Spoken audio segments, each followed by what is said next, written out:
bouncing back. I keep coming back. I can't hold it back. Yeah, I'm bouncing back. It's just a mission. I do them in my sleep, no commission. I like a side quest, love opposition. With surgical precision, they make losing their tradition. Yeah, they talk and they talk, but what they say to me, I'm chewing it all, sitting my jaw, the way that it hurts you to think. I'm building a wall, 90s tall between you and me. I'm out of space, you're out of peace. It's a different game when I'm out of league. Say you wanna love, if you wanna love, make a move, don't stop and wonder. Gotta take it out, 'cause I want it all.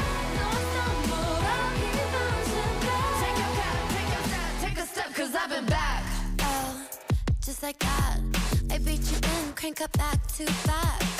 Oh, just like that, I see a dub in my future stats. Oh, I know a place you can go. The doghouse outside my massive abode. It's lovely, it's cushy, and sometimes it's cold. Now sit and watch me get this gold. Own it all, own it all. I'll bounce back. I just want it all. I just want it all.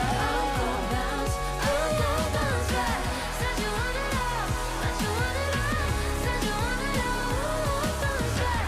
Said you want it all, but you want it all. I can have it all. If you knock me down, I will feel the fall. I just got back up. I'll bounce back. I just want it all. I just want it all.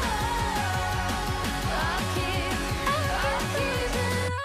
bouncing. Yeah, I'm bouncing back. Yeah, I'm bouncing back.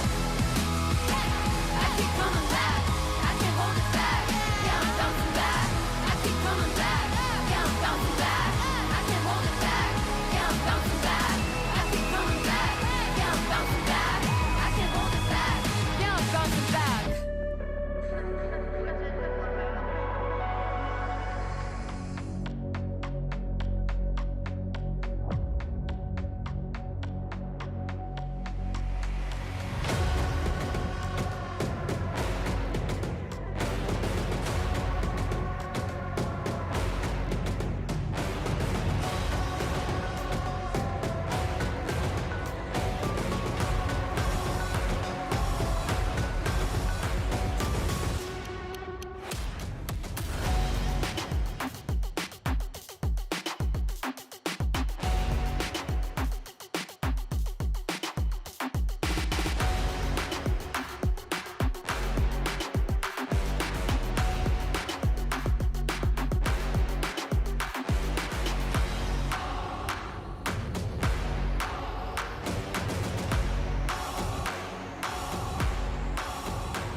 We up in your business, we ain't stopping, yo, it's time to go, let's get it.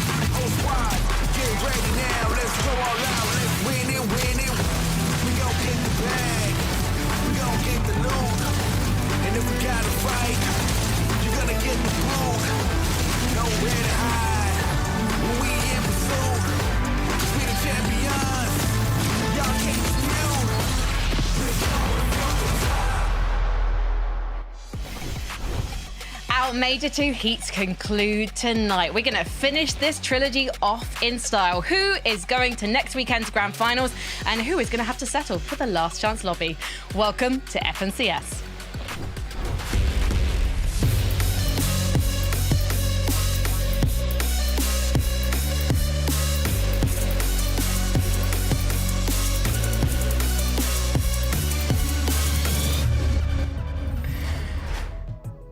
Hello and welcome to the desk. I'm Frankie Ward. I'm joined by Takata and Mini Miner. I've kind of gone low key today, guys, because I feel like today is going to be a really interesting lobby. We don't have the big kind of winning names necessarily of the previous 2 days, but that doesn't mean it's going to be any less exciting, Takata. Not at all. Heats are always exciting, but yeah, it's a good point. I mean, Heat 1, we had the most global qualified teams. Heat 2, we had the second most, and it just keeps going downhill until we reach Heat 3 today, but it's still going to be loads of fun, Minnie. Downhill? Yeah, it is. Well, hopefully it's going to be great. I mean, it's always going to be great. But yeah, we've sort of seen throughout the weekend a lot of like newer teams qualifying through, players that haven't actually played in a grand final before, particularly on day one. So I think this is a really good opportunity for some of those teams to qualify through today. Lots of new names in the lobby and lots of opportunities for them. Yeah, so many opportunities, and we need to take this opportunity to talk about what is going to be a fantastic Osborne battle, very evenly matched, we imagine. We've got Chicho, he's now teaming up with Svi, and he's going to be going up against Seti, and Seti has swapped racks for a Polish teammate in Kombek. They're being coached by none other than Cami, but Takata, it's not like we know these guys for their Osborne prowess, so this is going to be interesting. Yeah, I mean, especially when, Cammy and Seti were playing together, they weren't really known to be the best off-spawn duo. But with Cammy coaching Seti and Comeback, I'm very interested to see how this actually goes. Thing is, the drop spot they're playing at, it's a little 50-50. So tell me more about this drop spot then. Like, why would it be worth fighting for? It's near Latte Landing, right, Minnie? Yeah, it's sort of to the southeast, or southwest, I should say, of Latte Landing. Of course, it's known as the Cami split. And you just mentioned it right there, Takata. Cami coaching Seti and Comeback, hopefully for them to success today. But I wanted to take a look at exactly how Cami himself has played this drop spot and how the overall drop spot plays in general. So we can see the position on the map right here, just towards the southwest of that Latte Landing area. And it's a really interesting drop spot because you'd imagine it would be all about that tunnel. But actually, like what we saw yesterday, it's all about the top and then the bottom. So there's sort of two different ways that you can play this drop spot and that teams have found success. So the first way that we saw yesterday teams having a lot of success was in that sort of 50-50 aspect of the drop spot. Both of the teams decided to try and go up here. They have a couple of chests, a couple of floor loot spawns, and in this particular example you can see Cami gets the floor loot first, takes down Faded, and then takes down Trulex. So a really simple, quick way to play the off spawn. But in my opinion, there's another really important way that teams are going to be looking to play this off spawn today. Take a look at Trulex and Faded. They don't get either of those chests, nor do they get any of the chest or the floor loot spawns. So they can actually go down into this area, which has so much more loot. They have so many more angles, and they know where Cami and Hari are going to be coming from. So Faded can take down Cami really simply. Hari can actually get away, but they take control of this massive area. Now you might be wondering, what does that get them? Well, towards the north, they have so much of this brick, all of the metal in this area as well, and so much extra loot that they can use to continue on their game as successfully as they can possibly be. And if we take a look at another game example here, we can see Cami just towards the south of the drop, going towards this sort of area where there's loads of these little banana things, and these actually get you so much metal. So because Cami in this example actually won off spawn, he was able to get almost maximum metal from this area. So winning that off spawn and claiming control of that bottom area is going to be super duper important for our teams today. And then on top of that, of course, being able to build a massive base on top of this hill. Of course, in the example here, it's Trulex in Trulex fashion, but they can get so much surge there as well and look down at the rest of the lobby. And then when it's time to rotate, they can use that launch pad that's there as well. So in my opinion, really important to look out for today. It's either going to be a 50-50 or taking control of that bottom area is going to be absolutely crucial. Yeah, to add on to your 50-50 point, in terms of the matchup that's happening today, with the 10 times that they've faced off against each other, each duo has won 5 times. So literally a 50-50% chance. Hopefully, Cami coaching Seti and Comeback will kind of change those odds a little bit, but we'll have to wait and find out. Well, let's see who they're up against in the lobby list tonight. I feel like we can't have an FNCS without talking, first of all, about Mr. Savage. He, unfortunately, has ditched our British boy, Velo. He's picking up Truly from Sweden. Obviously, Truly no stranger to a lobby like this. And they're also uncon tonight at Shaken Sanctuary Takata. We should be excited for this duo. We should. Little bit of a rough finish at Summit, but I mean, the experience is there. Mr. Savage has the most FNCS finals appearances as an individual at 25, but what's crazy about that stat is even if you compare him to all the other duos in the lobby and you combine the duo's FNCS finals appearances, just his alone puts him at number 2 out of anybody in the lobby. Wow. So it's crazy how much experience Mr. Savage has paired up with Truly. I think they got more than enough to make it happen, Mini. Yeah, and I think it's really interesting, actually, because the experience of Mr. Savage is almost a shoo-in. You'd have to imagine 4 major finals. But remember, last season, he didn't actually make that Major 1 Grand Finals. He had to qualify through the second chance with Velo. And it was really interesting at the Summit. You mentioned it, didn't have a great time. They, of course, didn't qualify for day 3 of the finals. But what I really liked after that is I was sort of looking at Savage and Velo walking off, and Savage was consoling Velo. He was saying, right, don't worry, this is only a small blip. We've got plenty more to look forward to. So it seems like Savage is a really great mentor for his teammate as well. And I think Trulex is going to really, or Truly is going to really benefit from that sort of camaraderie that Savage can create in his team, because he's got so much experience, he can lend that to his teammate as well. Yeah. Anyone would be lucky to play with Mr. Savage. We're always excited to see him on the broadcast. But let's talk about his ex-duo then, because Velo's actually teamed up with a fellow Brit now. He's trying to do a Nathan and Nebs with Zynox, also uncontested, although it's at Frosted Flats, which Sky and Scroll didn't play so well from yesterday to Carter. But we don't need to read too much into that. No, this is a new duo. We don't gotta talk about that, Frankie. We'll leave that back in Heat 1. Anyways, Zynox Velo. So they actually had a 50% top 10 rate in the Div Cup finals, but the issue is they never won a match. They just couldn't win the games. In the play-ins, they did get 1 win, but it's a different kind of format, right? Play-ins, you get 10 matches, allocated time frame to play those out. These are set lobbies, right? It's a different game. So I would like to see them qualify through consistency. The issue is they are contested. So contested, consistency, it's got 2 C's, but you don't really want them to be together, Mini. Yeah, definitely not. They don't go together at all. But it's actually interesting, as we just spoke about Mr. Savage and Truly. We now speak about both of those players, ex-duos in Zynox, who, of course, used to play with Truly. And now, of course, Velo, of course, used to play with Mr. Savage. And what's interesting is both of these guys actually haven't made a grand final before, which is really weird to say because, of course, Velo played at the Summit, so he does have that experience. But they're both still looking for their best placement in terms of FNCS. But if we look at the Div Cup that they just both played in, they placed 8th, which is really great. And you have to say that coming into today, they're actually in the better form compared to Mr. Savage and Truly. But the number on that screen right there, 10 eliminations, they're not looking like a heavy fragging team at the moment. They're really, really consistent in terms of placements from that Div Cup. They were getting to endgame really consistently. So that's my concern today. If they are contested, which it looks as though they're going to be, they might struggle to reclaim some of that consistency and might need those big pop-off games, which they haven't really been having so far. Well, let's bring up the lobby list again, because this is, I know I keep mentioning it, but this is a lobby where we don't have anyone who's truly dominant like we have had in Heats 1 and 2. And also, when a team gets Victory Royale, they're out of the lobby, they're into Grand. So that means the map is going to open up. So some of our contested duos, they might decide to change their drop spot. And Hutty and Fishy, they are going to be contested tonight. They're having a breakout season. They got 4 VRs in play-ins. We thought they were going to have Wookiee land to themselves, but now it turns out they're going to be contested to Carter. But this is a team that can fight off spawn.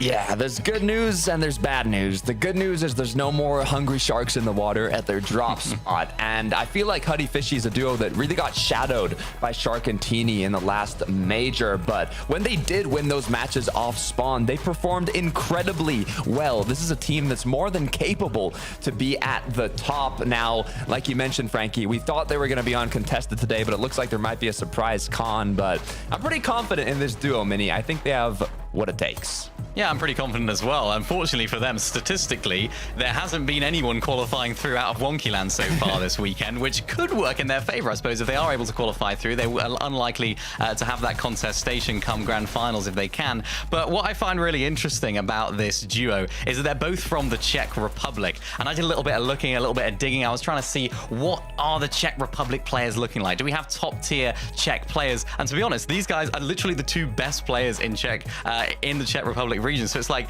they kind of have to play with each other because they can speak Czech to each other. They're sort of forced together. And that's what I really like because they played together for so long. So that almost benefits them in so many ways because they don't have loads of options to choose from. So now they've stuck together and can stay consistent. I don't know why, but the image of you, Mini Miner, like exploring the Czech Republic, its history of Fortnite, etc., has just really made me laugh. We've got one more duo, one more player, in fact, we particularly want to highlight because Alba has made it to the lobby after narrowly missing out on the Major 1 play-ins by 15 places. She's now teamed up with Xenox Takata, and she's going to be uncontested with him tonight at Chopped Shop. I'm excited for this duo for many reasons that you are probably going to explain. I'm just as excited, Frankie. I mean, Alba's even going for her first FNCS finals appearance, and being uncontested, it should put them in a great position to do so. But what's great about Alba Mini is she's also a very great solos player. Yeah, fantastic at solo competition. I know last season in particular, absolutely popping off when it came to solo competition. And that's sort of what you need to do in this level of Fortnite. You need to be performing in solos in order to actually get better teammates. So Xenox is a player that does have 3 grand finals appearances on Middle East. And the reason that she's able to play with someone just like Xenox, of course, with all that experience, is because she's got that level of gameplay as well. So much incredible solo performances from last season. You can see that 2 wins in the final, another win in the final as well, and second place there in that second stat in the Solo Victory Cup round 1. She just missed out on the first there to none other than Shark, so I'm sure that will be we'll let her off for that one. But incredible solo player, and I think that's so important as a player in Fortnite because so many people ask like, oh, how do I improve my teammate? How do I keep going up in terms of teammate quality? That's what Alba's doing, keeping on performing in solos and performing at the very top. Yeah, and that's going to bode well for at the end of the season when we do see some solos competitions. So keep your eyes up at Chopped Shop and keep your ears out for our casting, Joe. We need to check in with 112K and Taco because we've been making predictions all weekend and we want to hear theirs first because we're polite like that. Well, Frankie, I think actually you guys need to hear ours because I would like to take this opportunity to apologize to our lovely viewers. The Desk predictions have been weak this weekend. I mean, these guys haven't even predicted the game winner. So look, we're going to show you guys how it's done. Taco, who is a guaranteed win today? Not just qualify, win. Yeah, I mean, something stinks, and it's definitely been the Desk prediction. So obviously, I got to go with the tried and true, okay? Because these guys might be dropping at the 0 point, but I'm expecting them to secure 1,000 today. It's Nathan and Nebs all day long. Look, I like that pick, not just because they're from the UK, but because they've been in great form. They're also coached by our good friend, Coach Harry, right? So shout out to him. He's been doing a great job, right? Qualified mildest yesterday in Heat 2. I'm going to go with Hutty and Fishy X. I know they're contested now last minute or whatever, but I think these guys have all the minerals today to win one of those off spawns and just go get the dub and just completely frustrate that Wonky Land team going into next weekend's finals. That's how you do it. 2 guaranteed wins, no problems there. Let's do better, please. Come on, guys. Wow. I'm really lost for words, but it is my professional obligation to speak. And I did say that Vico Malabuca would win a VR in the first 3 games. They won the first game. Thank you very much, Mr. Levin 2K. Enough of you for the next 30 seconds. Takata, I want your prediction. Yeah, he's just straight line at this point. No, 1, he copies my shirt. 2, he actually copies my prediction with Huddy and Fishy. So I have to switch it up now and say Chap and Flixie, but we'll see which one ends up winning the game first. Mini Miner.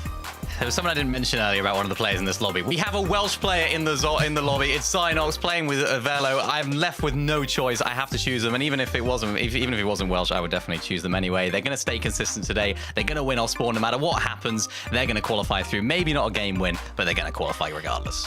Well, Mini Miner, we knew you were Welsh, but who knew that Taco is British, stealing Nathan and Nebs for herself? So I'm actually going to say Pix and Firen. I know we're always talking about Dom and Demish, but Pix, he made it to Summit. He can definitely make it with Firen to the Grand Finals lobby. This is a player I know was very disappointed with his performance back at Summit. I literally spoke to him and reminded him he made it there, and he's definitely going to make it this weekend. But will he do it in the first game with a victory royale? We'll have to head to the casters to find out. Thank you very much, Frankie. Look, I would like to apologize and correct myself because, you know, I was wrong. Frankie did get 1 game winner right But in my defense, we don't listen to Frankie's predictions anyway. Well, all right, let's get on to the real action here. Of course, heat number 3. We got to be serious, Taco, now, because, you know, these are the last spots to fill out next weekend's grand final, and it's already looking like a very, very fun final, and I think a lot of the names in this heat will make major waves next weekend. What really adds an interesting layer to this is knowing also that all of the teams competing today, they've had the past couple of days to also sort of reflect and review on some of the strategies that they saw going well, and then some of those strats that went a little bit less well. And obviously here today, the goal is going to be securing a victory royale because it's the surefire way to secure your spot in the battle bus here in Major 2 Grand Finals. So for right now, we got to find out what's happening in Game 1.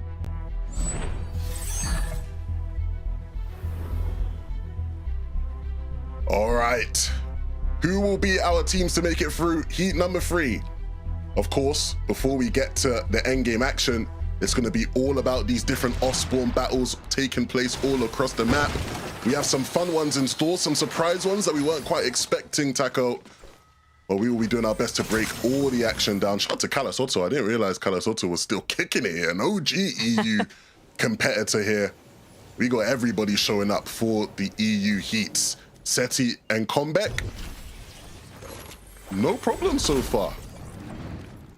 Just trying to be first to the punch and do succeed in securing the Collider Corridor beta, but have to remember making it out of this drop is still potentially problematic, and things are picking up at Latte Landing. Teams already trying to establish who's going to be taking the first stroll. And right now for Benek, World of Hurt, just nothing really to work with. Has to be very accurate.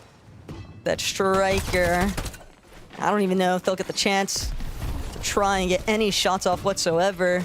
Sticking Rizmo just immediately giving a little bit of pursuit here. We've already got him so incredibly low. Don't want to let this opportunity drive by. In fact, it might get stolen away if they're not fast enough with it, because Seti's decided to make a debut off in the distance. I mean, that was, I was very surprised to see Seti sort of flying in there. And not only has he allowed Benek to get away, but he's actually gotten some free damage on the Latte Landing team now himself. So a very nice sort of swoop in. And this is the benefit for Seti and Comeback now, that they don't have to worry about being off contested or spawn in this game. I was going to say, Taco, look, clearly just the aura of knowing that Cammy was coaching them was enough to just make the other team dip. Like, they were just like, nah, we just don't want any problems anymore if, you know, the great Cammy is involved. So we'll see whether or not Seti can continue, because he's, as far as we can see, you know, he doesn't have much support here. Comeback's in the distance and is quickly closing in. But they want to commit to this one. He sees a weakened opponent and he wants to capitalize and milk as much out of them as possible. And not only that, but he might even be able to secure more than just the surge damage. If they can net a couple of eliminations, that would definitely make it much easier for their setup later on. And now I wonder, as we wait to see how this concludes, where Chicho and Skivvy ended up landing. But nevertheless, Comeback and Seti in a much more favorable position than I think some people might have predicted it. And for Chicho and SV too, the other side of that note is that I was hoping to see potentially that True Legs coaching versus the Cammy coaching, if that had been a potential, but other strategies clearly entering the mix here as Comeback Seti continue just applying steady pressure now towards Rizmo. Sneak, but two separate angles. Separate lines of sight. They're going to stay tucked away inside of the building for right now. It is their best bet. They know they can force at least one of the pair from Comeback and Seti to challenge them. Maybe they can get a little bit of leverage, if not find a shield crack, potentially even looking for that immediate knock. But this is a very delicate play right now for Rizmo and his duo, because a singular miss, that's all it would take for Comeback to try and just continue pressing the issue there. Yeah, and ultimately, I think Comeback Seti losing their patience a bit, not wanting to walk into a trap that they know is being set by Rizmo. And so it will be a disengage for the meantime. Gives them time to sort of loot up and wait for the opponents to make a couple more mistakes. But Chawa, though, on the other side of things, is going to be getting active. There is action taking place elsewhere. I think we're getting a glimpse of it here now as well. Some of these teams too, potentially even holding each other at bay. You can see some of the map bosses in the vicinity. Glubshy, Robin, close by. They might decide to get a little bit more up close and personal with Colder and Prusen, but until that takes place, they are just going to have to wait and see whether or not something more can develop here. You can see where things initially might have kicked off. In fact, it is Robin found himself a little bit more exposed than what he'd clearly anticipated. So a nice little ambush. That explains why Glubshy was actually just trailing a little bit more awkwardly off in the distance as opposed to engaging a little bit closer up. Let's see, this is it's part of the problem though, Lev, because you've got SETI Combat. They've been stuck at Latte Landing clearly for far longer than they'd initially intended, and now they're trying to secure this engagement. But the problem is you're extending an invitation now for another third party to decide to intervene. And for Noodle and Kaysen, everyone clearly trying to prioritize their early surge, their early advantages. And Combat and SETI aren't careful. If they don't secure this elimination fast enough, they might find themselves getting collapsed on. And just like that, Rizmo has been eliminated, but Noodle, Kaysen, still looking for a setup. Snake not going to go down just yet. Noodle missed initially, but still finds the cleanup. But that has given a heads up towards Combat and SETI. Yeah, and Combat and SETI get exactly what they want out of that, right? The zone pool is favorable. It meant they had more time to play with. They're able to camp in, and even though the third party comes in, it just forces the issue for the other team. And so they get the damage they needed. They're able to make use of the map control that they have to head back, get whatever loot they're missing out on now, and continue to play out this game. Great off-spawn and early game strategy from them so far. Based off of that quick stat too, we'll get an opportunity to see whether or not Nebs and Nathan can perhaps replicate that from what we saw of Thomas and Focus even. They secure their game one from similar heat, and now Nebs Nathan trying to do the same as Alba. Have to really lean into some of that solo prowess here up against the likes of Wolvex and Zarb. One elimination tells me that that might have been onto Alba's duo Xenox, which is a bit unfortunate for a game opener, but at the same time, this is really just the testing grounds, that first lobby, everyone getting the opportunity to really see how things are initially going to shake out. Yeah, look, this isn't our first time commentating Alba in a heat stage, right? She obviously wants to make that first final, and she's come close in the past. It's about sort of piecing together the lessons of prior attempts to try and salvage something here that can sneak you through. It's a good heat for it.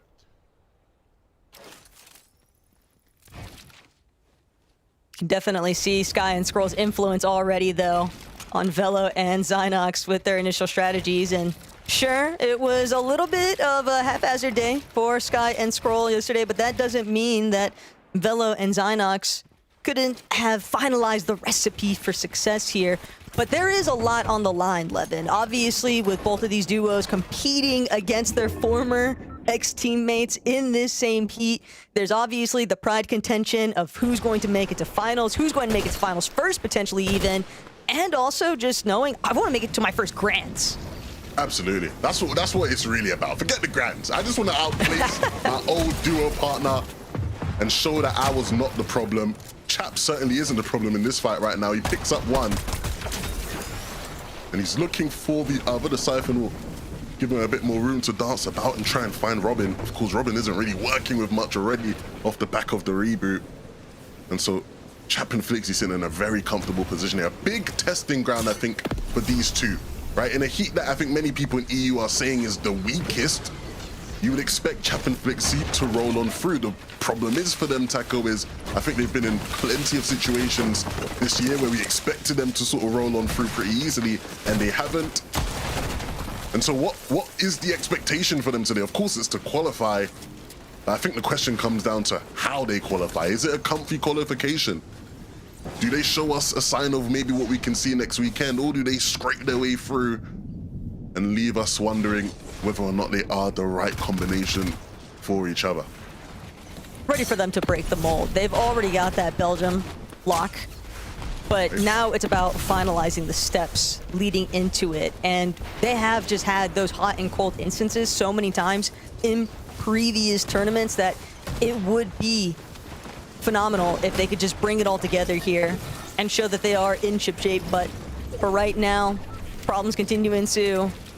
Deep outskirts of the northwest sides of the map. So many of these teams that were just looking for those reboot opportunities, given some early mishaps, and now finding themselves just still stuck in a world of trouble here as Column catching hard skill. Bit off guard.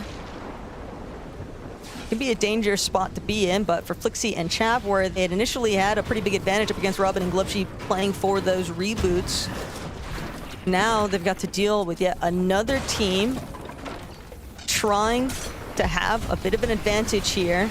But it's Chap and Flixie, and we're talking about, hey, we want to see those dominating moments.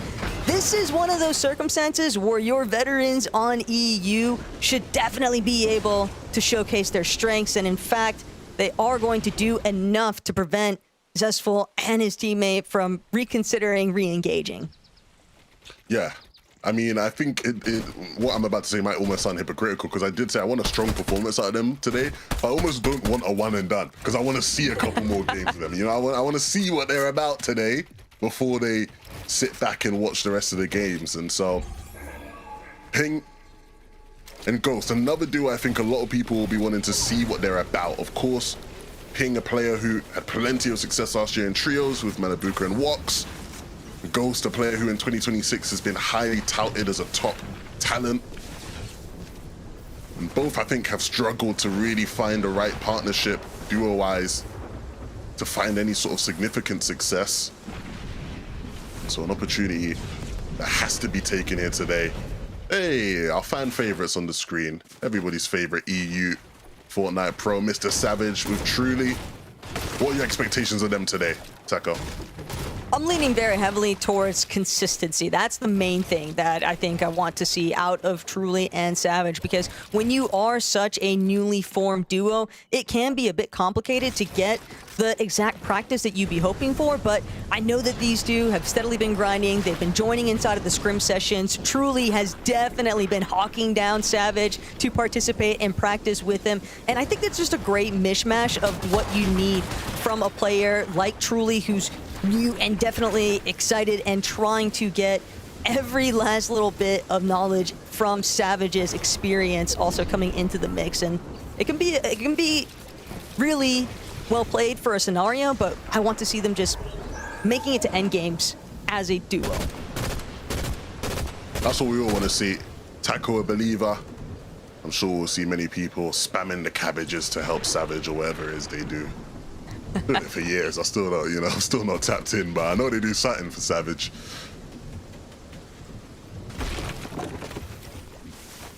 Hellfire and Winter is an exciting duo, though, because this is, I think, a re-emergence for a player like Hellfire, and then Winter, not necessarily new to the EU competitive environment, but they have done relatively well at just consistently making it towards finals lobbies. But to hold that thought here, because Cruisin' Colder, seems like the action has definitely been building up pretty heavily for these two. 4 eliminations already, and that's not exactly something you would expect to see this early on, but when you have a team sitting now 418 above the damage threshold, they've been able to find consistent refreshes, and material management has certainly proven to be a problem for teams based on some of these past couple of days in the zones and the way they have pooled and some of the exposure. So for Cruisin' and Colder, having these solid box fights, especially because the likes of Chicha and Svi,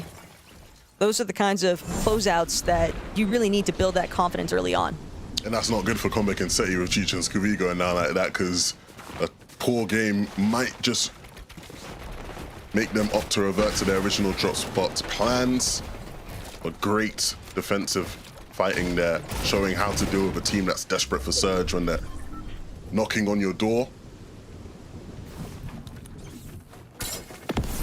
Quick glimpse of where Nathan and Nebs were just at. A little bit of congestion now starting to pool towards that west side of the zone, but Battlewoods can be tricky area to navigate.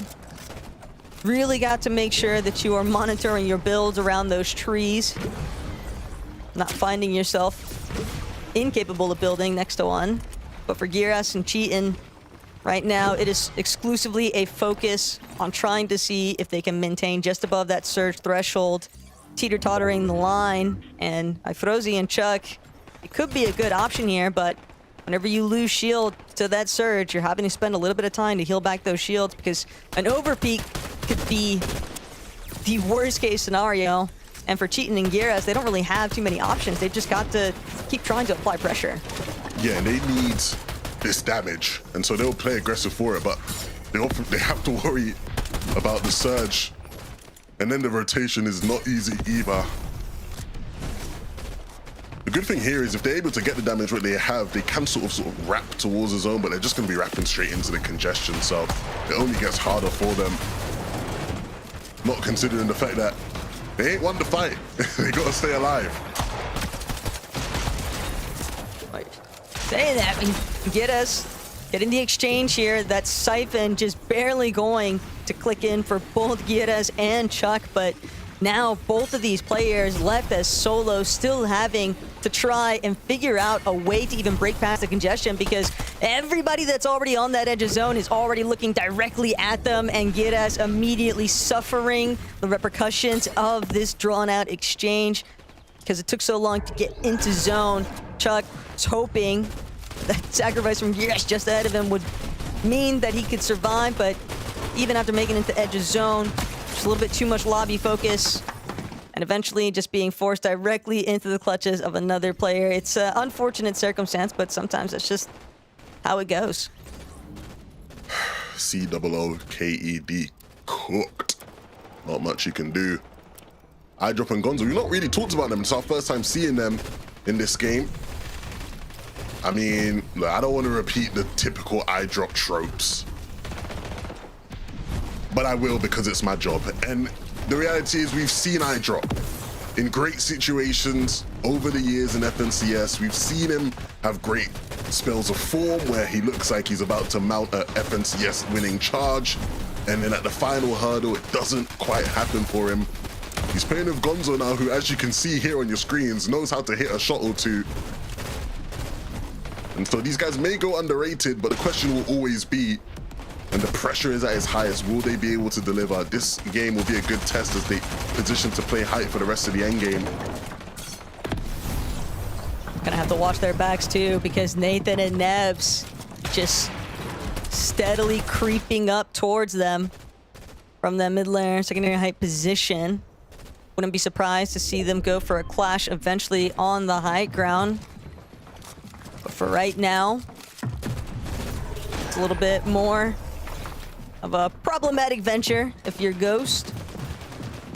This is a good chance to really try and lean pretty heavily into some of that soloing experience, but it can be difficult when you are dealing with fighting back and forth with that surge line. Only 10 above currently. Does have a good amount of materials and builds out, and we know that Ghost can get fraggy. It's just about finding the proper moment, and a lot of times players kind of just waiting to see if they can just catch someone on the move.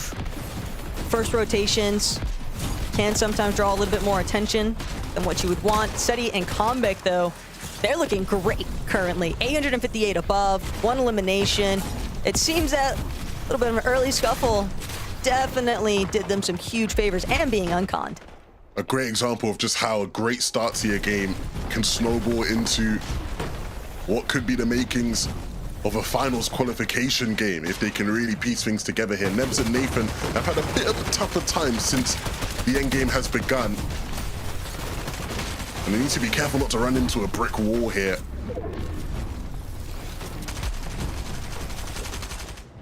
Liking this, though, from Chap and Flixie. They seem to have found a little bit of rhythm with 5 eliminations.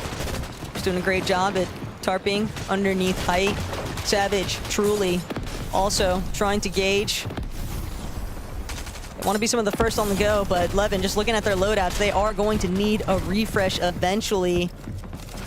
They are running incredibly low on materials, and for iDrop and Gonzo, it's still just fixation, front side, holding the high ground. Nathan Nebs continue to just kind of terrorize these mid layers, but also doing a great job of making sure to stay on top of prioritizing that frontside control.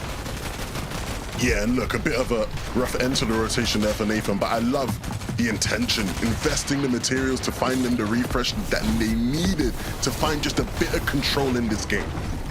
And this is a really scrap spot right now for Truly, but we'll have a chance to see how far his wings can take him.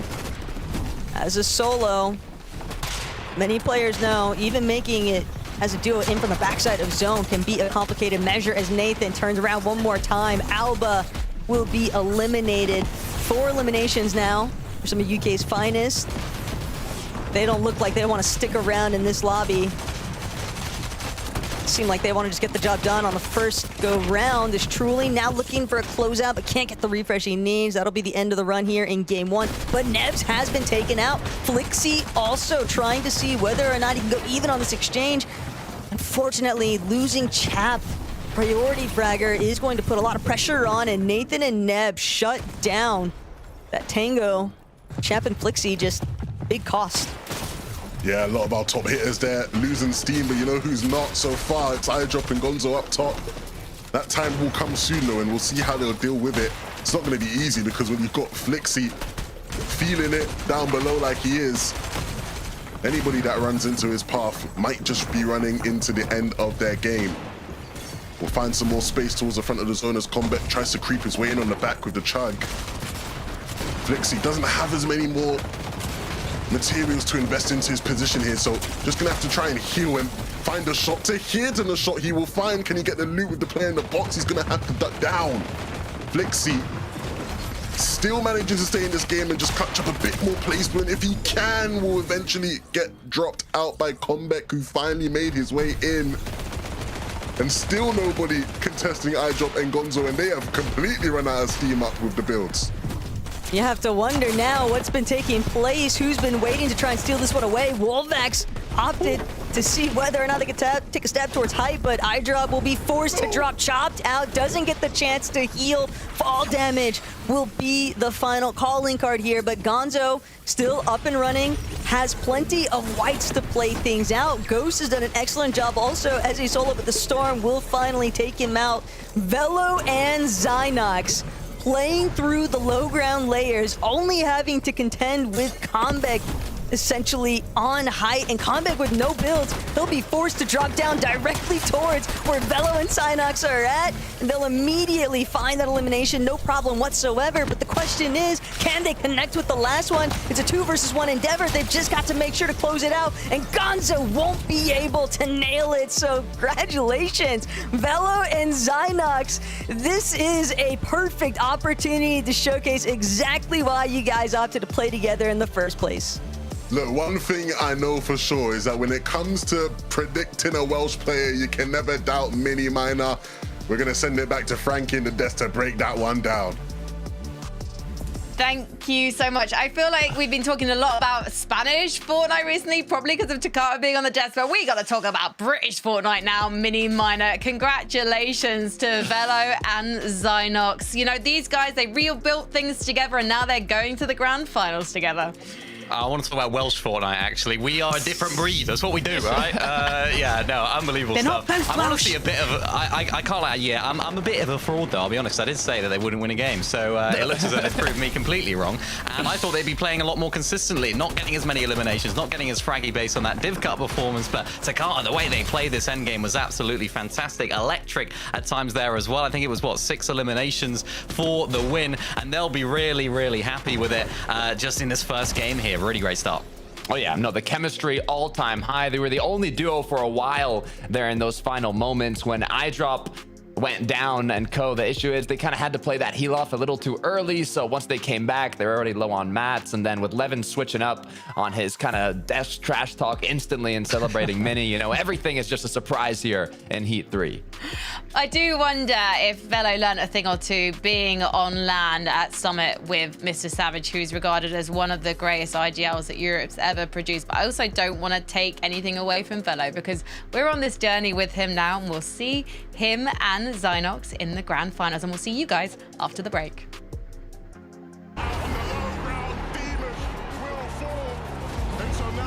Seti, Kanza, Yakko looking to remind the rest of the competition that they are in it for the win. They're fighting for it all. It's Pixie, it's Marius, and Vanya. If they want the win, this is the moment. They know what is in front of them, and they want to take it by force. They already have second place locked in. It's all or nothing.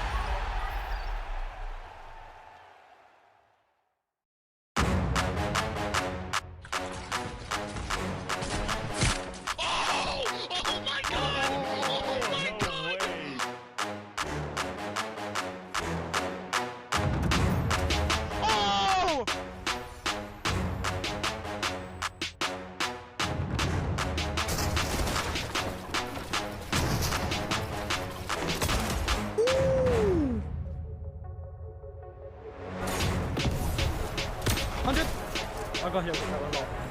I'm popping a med bit. Wait, short. Got 6 builds? No, max up. Wait, if you're mid play. 100! 100! Oh my god! Oh my god! Oh my god!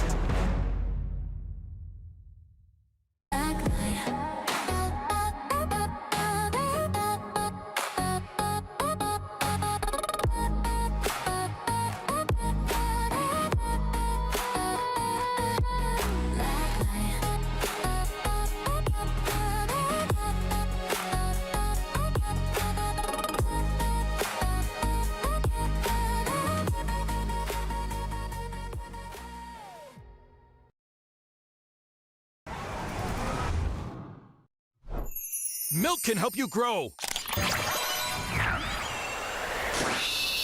Milk can't prevent your ride from blasting into space.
What an opening game of Heat number 3. Congratulations to Xenox and Zynox, I should say, apologies, and to Velo for making their first ever FNCS Grand Finals. Because if you remember, Velo and Savage made Summit through the last chance lobby. So it's going to be a big grand debut for them next weekend. Doing it for Britain and more specifically for Wales Mini Minder. But let's take a look at the leaderboard and find out where things stand after that first game. Because if you cast your minds back to that end game, most of the time the high ground was held by iDrop and Gonzo. They took it early. No one seemed to hold them off at points like iDrop's beaming any challenges out of the sky, but then he got beamed right back. Gonzo ending up in that solo situation to Carter.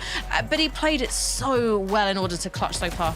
Yeah, it looked like they had full control throughout basically every moving zone. Nobody was able to take height for them until those final moments where iDrop, I believe, actually went down. You can see here they were taking shots, but after that knockdown, iDrop did end up falling, going down to fall damage, and this is where Gonzo was in a tough decision. He had to force the heal off a little too early without time to fully win it out. So once he came back in, it was already a 1 versus 2. Odds were not in his favor, and despite running out of materials, he went down in second. But that's still a good match, Mini. That's a great way to start the day. Yeah, absolutely. I really do not mind that at all from those guys. The way they took height, the way they held height was really good as well. It didn't seem like they were contested throughout the entire end game right up until the end, which is sort of where it all fall apart. But really nice game from them. Expect to see them in more end games as well, given the experience of iDrop. Definitely. It's a great start for these guys, and it's also a fantastic start for Chap and Flixie. Flixie found himself solo towards the end of the end game, managed to take 7th place with 4 eliminations, and we expect big eliminations from these guys, Mini Miner. Yeah, it's funny because we actually didn't speak about these guys at the beginning of the show, yet they are the only team in the lobby that have already actually qualified through to the Global Championships. And when we speak about teams that have already qualified through, we talk about them in the context of just having that freedom, that ability just to W key a little bit, try and play height, trying to go for a little bit of some crazy plays like we've seen in some of the other heats. But these guys played it a little bit more calm, played those mid-ground layers, didn't try and play height. But these are two fantastic fraggers, Takata. They were doing so very well on those mid-ground layers. And even what I really like to see, those little pre-edits coming through as well, showing that they're really playing with confidence right now. Yeah, I mean, I don't know if I'd call it calm because they were non-stop looking for refreshes and eliminations. And, you know, in the end, it got the best of them. But they picked up 6 along the way. Decent placement. I mean, it's more than enough to kick things off. Well, let's take a look at the top of consistency right now, and that's Alvin and Rise. This is a Polish duo. There's a few notable Polish players in the lobby tonight. These are players we don't typically talk about, Mini Miner. Yeah, not players that we've necessarily seen at this level. We've seen Alvin at one FNTS final in his history, but it's nice to see some newer names in of course, Crix that's qualifying through here, or having a very good game here, looking to qualify through. Excited to see more from this team, though. It's one of those teams that we don't necessarily know too much about because they're, you know, a newer team to the lobby, but what I'm excited to see is just whether they can continue these end games. The theme that often with sort of newer teams, especially teams that we don't get to see at major final level, is whether they can continue having that consistency, or whether that first game decent performance will sort of get to them and they'll get ahead of themselves, which hopefully that won't be the case. Well, they're looking at page 2 right now, and don't forget that the standings, what you're looking at is going to change. So at the end of the day, we'll be looking at the top 15 because the top 5 will be taken by the Victory Royale winners. Right now, it's the top 11 for contention. So currently in the middle of the pack of page 2, we've got Savage and Truly. I mean, we've got 4 more games to go to Carter. It's not a bad start getting 15th, but, you know, we know we can see more from these guys. Yeah, I mean, it's all right. Yeah, it's all right. The good news is they didn't have too much off-spawn trouble from what we saw, I believe. So as long as they're able to consistently make it to the late game, you know, I trust in the ability of Savage and Truly to consistently play this one out. They could add a better match, but you can't complain either. It's 5 matches to be played out, so hopefully they can make it happen. Got to hurt a little bit, though. It's got to hurt a little bit with Mr. Savage and Truly, because both of their ex-teammates have now won the very first game. Of course, Velo with Mr. Savage qualified through already, and Truly, of course, with Zynox. It's like, hang on a sec, did we choose the wrong teammate? Should we have stuck with who we played with previously? So, interested to see how they pick themselves up after that. Hopefully, it won't affect them too much, but just something to keep in the back of the mind. Well, interesting to see so many new duos tonight, and we talked about Seti and Comeback at the top of the show. Seti went away from Poland to team up with Rax at the start of the year, but now he's gone back to his Polish roots. He's playing with Comeback. It's surprising we haven't seen Seti play with many other Polish players because he played with Cami for so long. But right now, this is a great start for these guys, Mini Miner. Fantastic start for these guys. As it happened, they're uncontested at that Cami split as of right now. So everything that I spoke about at the beginning of this show, just ignore that for that very first game. It didn't happen, but hopefully, or maybe for them, they might be contested later on down the line. But if they can continue to be uncontested, they should be able to make these end games really well. And in particular, Takata, Comeback doing such a great job solo clutching for so long there. Seti went down a lot earlier in that end game, and of course, that's what you need, isn't it? Yeah, it really is. I basically have no doubt they'll be able to qualify if they stay uncontested. But as you mentioned, Minnie, we did a whole breakdown on it, and it's a very big possibility that, especially if the other team, you know, has some trouble where they're currently dropping, or I don't even know where they're dropping now, it's likely that they might go back. Do you think then that if Chicho and Ski do go back there, are they going to feel refreshed and like ready to rumble? Do you think that Seti is going to be reconsidering his position at the drop spot very quickly? We'll see. I just think the fact that Chicho and Skavi didn't have a very good game there, they might now go back, so we might see that fight go down. Well, let's see if it's going to happen, because we're ready to head into game 2 with Levin and Taco. Thank you very much, Frankie. I'm excited. Now, if this is what this heat has to offer, Taco, maybe people were sleeping on this one because that was a fun first game. No, without a doubt. I mean, I would be very surprised if tons of people would have nailed Velo and Zynox as our Game 1 winners. In fact, would even wager that most people were kind of hoping on the downfall in this sort of circumstance, and now it's all about all eyes on Savage and Truly. So let's see what happens next here in Game 2.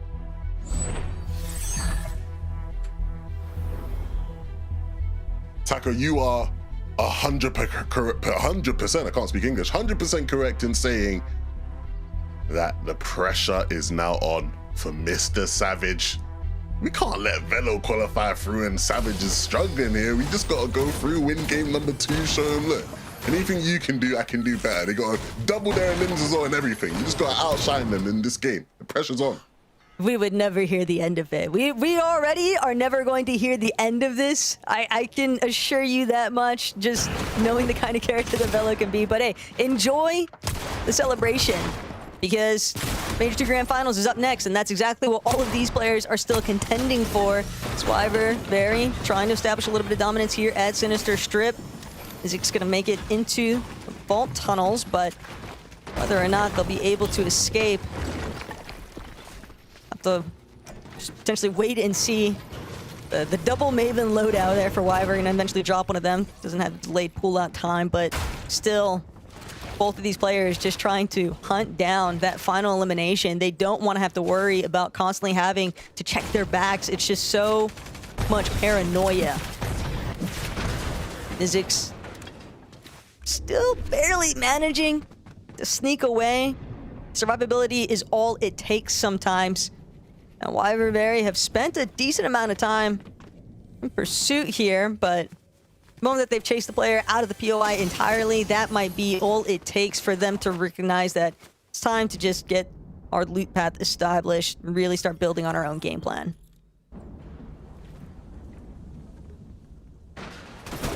Checking in elsewhere, though. Frosted Flats, with Velo and Zynox having had Game 1 success, now up for grabs, and 2 separate parties have decided they want to take a gander towards it. Noah and Aruya still waiting to see whether or not they can get the upper hand. But one more time, the longer it takes for these fights to conclude, the easier it becomes for another party to intervene. And especially when the entirety of the lobby knows that there is no truly established duo at this POI, just makes it all the more susceptible for some further sneaky action. Yeah, but that's what these Osborns often are about, right? I think we often, throughout these heats in EU and on NA, if you've been watching over there as well, you just get these fights at spots where a bunch of different teams start to get involved, and it sort of builds and develops on itself game after game. And oftentimes, Taco, you can't even identify who's the winner coming out of it. It's just a mess. Definitely a bit messy. So, let me get this straight. Cammy decides, I'm going to coach my good friends Seti and Comeback, and I'm just going to turn them into Prime Pete and Poyo. We're just running it down. That is the strategy. Early game, we land and we just run it down on whoever lands nearby. I like it. I'm loving it. Get back to that in a moment here. First, Wolvax and Zarb. Just trying to be quick about it. No real time to waste. Seeing whether or not they can take out Skos and Vegeta. A couple of last-minute entries into today's competition, but here nonetheless. And they are still trying to wager whether or not they'll even be able to establish a little bit of footing here. Seems as though fight's gonna fizzle out a bit, though. Twek and Mitro. This could be a bit of a devious ambush.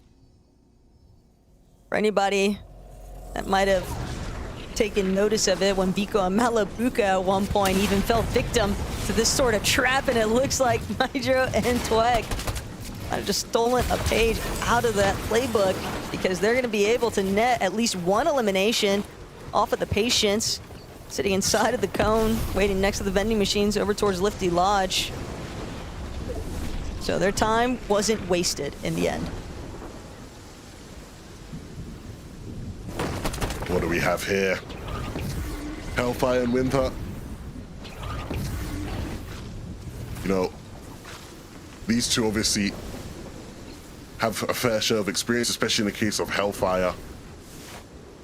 And of course, Danish players, so I'm only going to say nice things with the production team listing right now. But two players that, again, I think probably go under the radar in terms of their ability to do this, right? Give pressure in these types of fights here in the Storm, where Jewel just wasn't expecting them whatsoever. Look, you can see here he's able to just lurk his way on in. Tidy. Gotta be on your feet, son. Gotta be on your toes, head on a swivel. Can't be getting caught out like that. And the great thing about Hellfire is, again, he has that experience to know we can just take that and leave. We don't have to force the issue. That damage will be more than fine for the next couple of zones as we loot up. It's part of the problems involved, right? With when you've already taken out one member of a duo, you get a little bit too tunnel visioned on trying to find the other. And that's the reason why Hellfire and Winter were able to really take advantage. Still, Chat Plixie, Golden Grove has seemingly worked out for them, but checking in with what Savage and Truly have been getting up to over towards Shanked Sanctuary.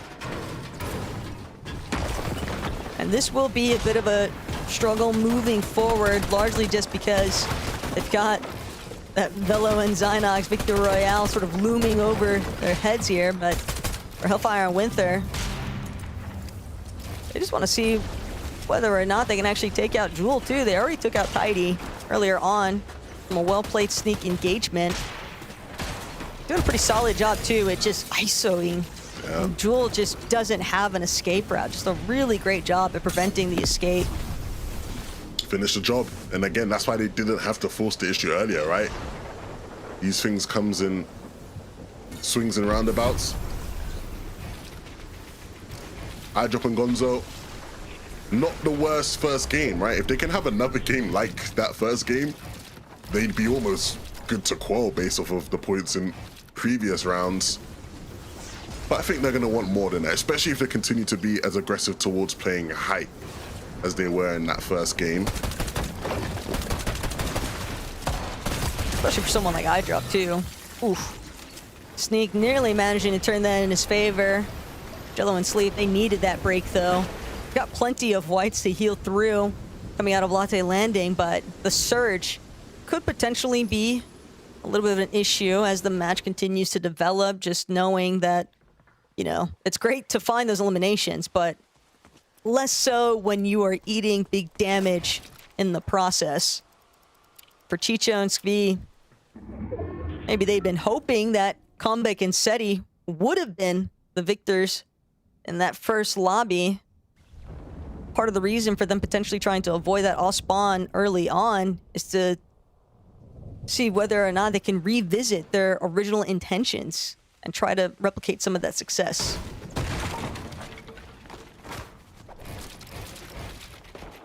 Colden cruising back here towards Frosted Flats, which we've seen obviously be incredibly messy already, and that will continue here as he looks to try and take control of the wall, can't quite grab it, so the war of attrition will still just continue here as they try and claim as much space as they can, refarming and all.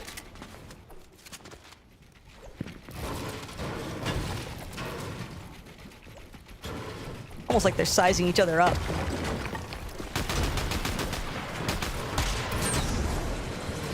Yeah, I think, you know, many people who have played scrims of any kind or tournaments of any kind, you'll be familiar with these types of situations, you know, especially when you're playing like zonal scrims and like you're not allowed to actually fight yet, where you got a team right next to you just trying to take all the builds and the pieces near you, and you're like, what are you guys doing? Like, do you guys want to fight? We're not supposed to fight, but if you guys want to fight, we're ready to fight. That's the type of energy I'm getting from that interaction. And usually in these situations, they don't fight. They just annoy each other until it's time to rotate. So, Wolvax and Zarb in game one, tackle. We saw them trying to make plays, right? They went up for height when iDrop and Gonzo started to look a bit weaker. And I think that's exactly the type of role this duo is going to be playing in this lobby. They're going to be the disruptors. They're going to be the team that comes out of nowhere and makes a play that makes you go, oh, wait, they might just steal this game. Game one was a nice first attempt and a decent glimpse into what these two have to offer. And that's the thing. You always have to expect somebody to meddle in your business, especially when it comes to trying to hold the high ground. But Zarb and Wolvex aren't the only duo who's likely got intentions of heading for height as those moving zones really start to build up. Because Flixie and Chap, we were asking for it. We wanted to see, you know, some signs of life from this duo, those strength capabilities, and they're definitely doing a decent job at handling work in the mid ground, lobby 1, but it's the repeats that really have to continue to accrue here before there's any sort of full convincings of what they truly have in store here today. Alvin and Brutus faced up over a supply drop now, really just trying to scope out the area. Only 32 above, so it makes perfect sense now why they've tried to utilize a little bit of height. They're going to need to start applying some pressure somewhere, probably hoping that a separate box fight might break out that they could get some tags in on. Maybe even scouted out the fact that Alba Xenox a little bit held by Chuck and Ifrozi. But it'll be tough to come by any sort of freebies. Lots of players just doing their best to try and close off those angles. Yeah, and those two are looking to try and continue the wonders of that first game. And the third best surge last game as well. So it's not like they don't know how to do it. It's just about repeating over the next couple of games. Nathan and Nebs. We saw them sort of run into a bit of trouble towards the start of the last end game, but I think what was so inspiring about Nathan and Nebs, and one reason to, I think, keep backing them is how they were able to recover from that situation, right? They got a good refresh. Nathan made some great rotations that just put them again in a better spot. And I think when you have a team that understands how to recover in these types of games, they're always going to be a valuable asset. You know, you're on the topic of recovering, and that's something where newcomers to the set lobby experience can have a little bit more issue with trying to identify Vegeta, just seeing whether or not he can successfully out-heal the Storm Ticks, but even then, you can't heal Shield and your Whites at the same time. Cheatin and Giras just taking advantage of the situation entirely.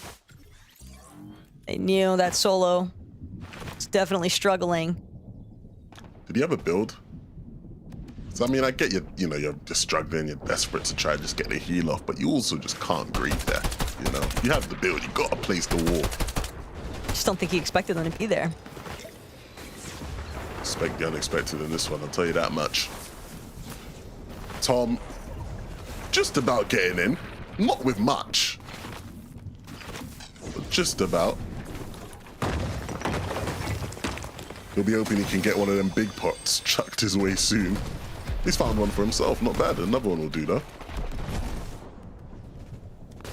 But again, just so many players barely managing to hover just above that surge threshold. And then not only that, but when you've got other competitors just desperate to try and get their surge damage online so that they stop taking damage from those ticks, just a lot of layers that can really complicate things here. But for Ping and Ghost, this is a clear coast. Could not ask for a better opportunity than the one that Coach just created. They were already looking good on Surge, but the elimination points to boot, just nice to have. I don't think we've seen anyone using this pistol. You would remember and correct me if I'm wrong, but I do know that Vico was having some fun with it during. oh, in that one game. This is a problem. This is the problem. Can't even remember anything. It was just so quick. Blink and you It's miss not it. necessarily a hot commodity, it's the best way to put it, but I can't fault players given pistols and stingers in comparison. But it does have its moments, for sure, from the big shot pistol. Great for being in that surge base, right? And using it exactly how Ping was using it. So, Alvin, See, this is a bad spot to be in, right? These guys have a great first game, probably surprise a lot of people, right? As far as, you know, the analysts were talking about them being a sort of newer team to this type of lobby and catching people off guard. They had such a strong first game, and this is the complete opposite, right? As far as game one, their surge was as good as anybody else in the lobby. Third best, in fact. Here, ain't got a Scooby-Doo. Alvin just got a nice little benefit, though. Surprise medal. SETI, another one of those teams where very solid first game, but now it's up to comeback. Sort of see things through here in lobby number 2, and placement points haven't even started to factor in either. They're relying exclusively on those 2 eliminations they've already gathered as get that pan out shot to really highlight some of the duos. Had a bit more success here, but Comeback's just getting squeezed right now by the lobby, trying to get some damage off. 431 below. This situation, it's just too tall attacks to handle right now. Comeback is just flailing about desperately right now, but would need more than just 1 elimination to bring things back. Instead, see where the successes are coming in for Flixie and Chap. Woof. Yeah, they had no idea Flixie and Chap were watching them from that angle. And that's a nice find for Flixie and Chap. Looking good in that first game and looking good here so far. Honestly, looks like they want to outright win this one. Able to wrap their way up on this hill in front of quite a few players as well. So good amount of priority. Gives them a bit more time now to look for even more opportunities to get some limbs, and they get into an even better spot here now. Great rotations coming through. Just smart the way that they were able to avoid. I believe it was either Gonzo or Ghost at the very peak of that hill, and it's Ghost and Ping who were still in priority height control. But this right here, the lineups, Ping and Ghost, just fully preventing so many other duos from actually encroaching towards that bottom of the hill face, and it's exactly even more impressive. Chap and Flixie were able to just skate by all of it. But Ping and Ghost, they're not done just yet. Throw the surge out the window. That's the last thing that they're worrying about, especially knowing that it's about to turn off here. But for Savage, he is praying that at least one other player will go down before he has to expend practically all of his heals. Singular shield pot left over. Already having to burn out 1 medkit out of the 3 he was holding on to. And no player falling just yet means this next rotation he opts for, it could be his last if he's not careful. He might not even have a choice. Just got to get a move on. Gotta try and find some damage. That sole player just refusing to budge, and at this rate, finally, Savage catches a little bit of a break here, Levin, but he had to use practically all of his healing resources. Yeah, not quite the 12 limb game I think we were predicting them to try and go for. But, I mean, it's not over until Savage is completely out of it. The 1 build does not fill me with confidence, though. Especially being here on low ground. Zone will bounce back, and so he's got to get through quite a bit of a mess here. I think he might just try and look to shock straight through there. I mean, that would be a risk in itself. He'll go for it either way. Ducking, diving, dropping Taco. He's right back where he started, almost at the backside. This is not where Savage wants to be right now. Whether intentional or not, the one silver lining there is that Savage does finally get the opportunity. Afrozi has been knocked. Thought he had a chance to heal, but just like that, Savage immediately punished the moment he tries to make it towards the body loop. Didn't really have any other options, though. Just a solid attempt, trying to make something out of nothing here. Way up above, though. Nebs Nathan starting to try see whether or not they could scale upwards, but High Ground just immediately shutting that one down. Ping and Ghost, they dropped from their perch, decided to get a little bit more involved in these middle layers, and that has given some big woes now for the Brits. But for Ping and Ghost, front side, control, Flixie still deep inside of the storm. So what had initially looked to be such a promising rotation early on is now just working against them. But Flixie here, just like that, had a moment where it almost seemed like that was going to turn in his favor. Fortunately, just doesn't seem to be the case here. Decent amount of solos, though, still hovering. Yeah, and Ping and Ghost aren't one of those. And so now, with the double chug play in the back to just stagger and allow this chaos to ensue, they really are set up now to make waves in this one. Fishy, he's looking to just fight his way through the chaos. And we know just how good he is at that. They will find one. And Fruzzy now has to pick up the pieces. Hutty will fall, and so the score is even. And he'll find Fishy in the back as well. Fruzzy is popping off, but he needs to find a way up this hill. It's going to be tough, but at the very least, he can actually buy a little bit of time just playing his heels. Eddie N just cheering on his duo right now. Already had success with Pink and Haris, coaching them yesterday. And he'd manifest the same for himself here today. As Zestful and Super Eye. Very low on material counts. But when the lobby is so scuffed inside of the low ground, it might not even matter. Ghost as a solo now. Trying to see what more he can bring forth. A little bit of a missed shot there onto Wyver, but still playing through solidly. Backside of zone. Will start to make his way forward after utilizing a little bit of the Chug Jug to heal here. Wyver just so incredibly low. No mats. Just fully exposed, and Zest won't waste any time with that. Yeah, Zestful and Super Eye, since taking height, have not really struggled until now. Zestful completely knocked into the storm, and Super Eye now cowering below with just 0 builds.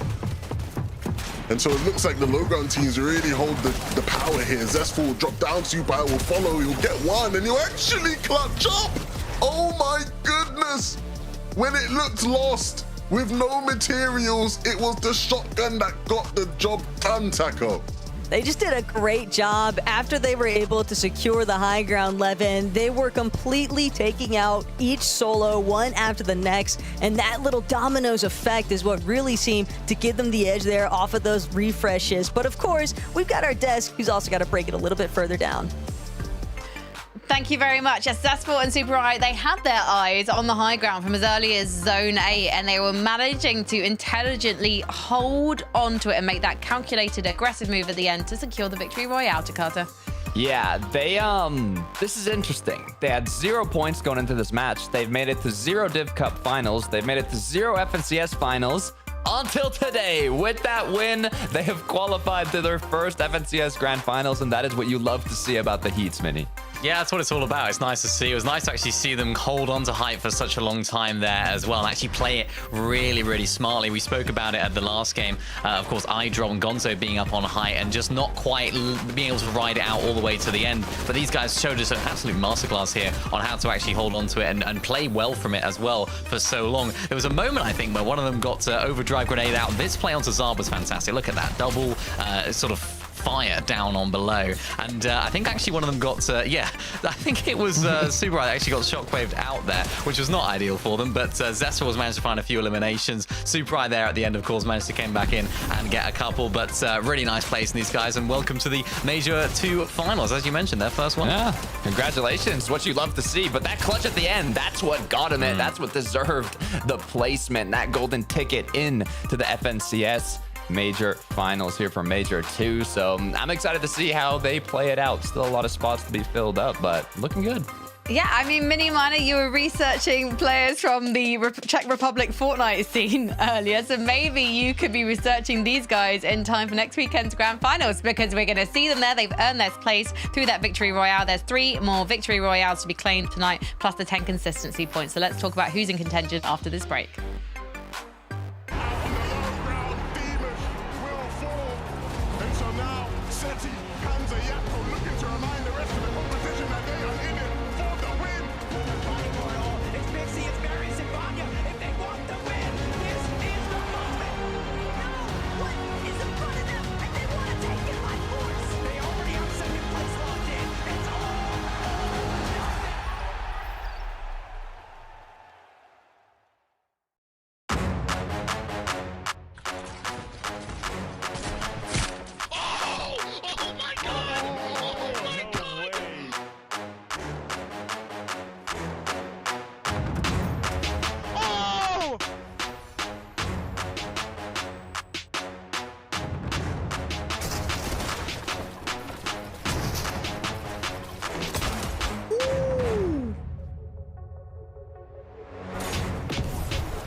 go here. I'm popping in med bit. Wait, short. Got 6 build. No, max up. Wait, if you're mid, wait. 100. 100. Oh my god! Look! Oh my god! Oh my god!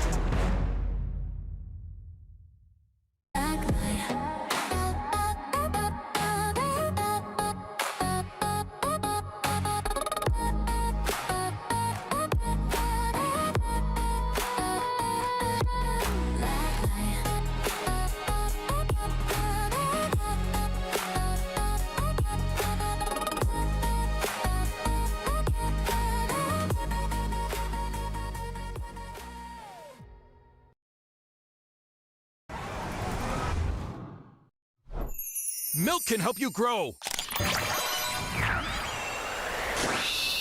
Milk can't prevent your ride from blasting into space.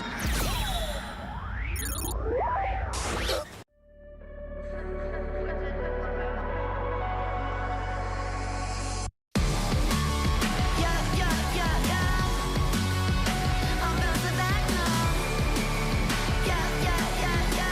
I can't hold it back.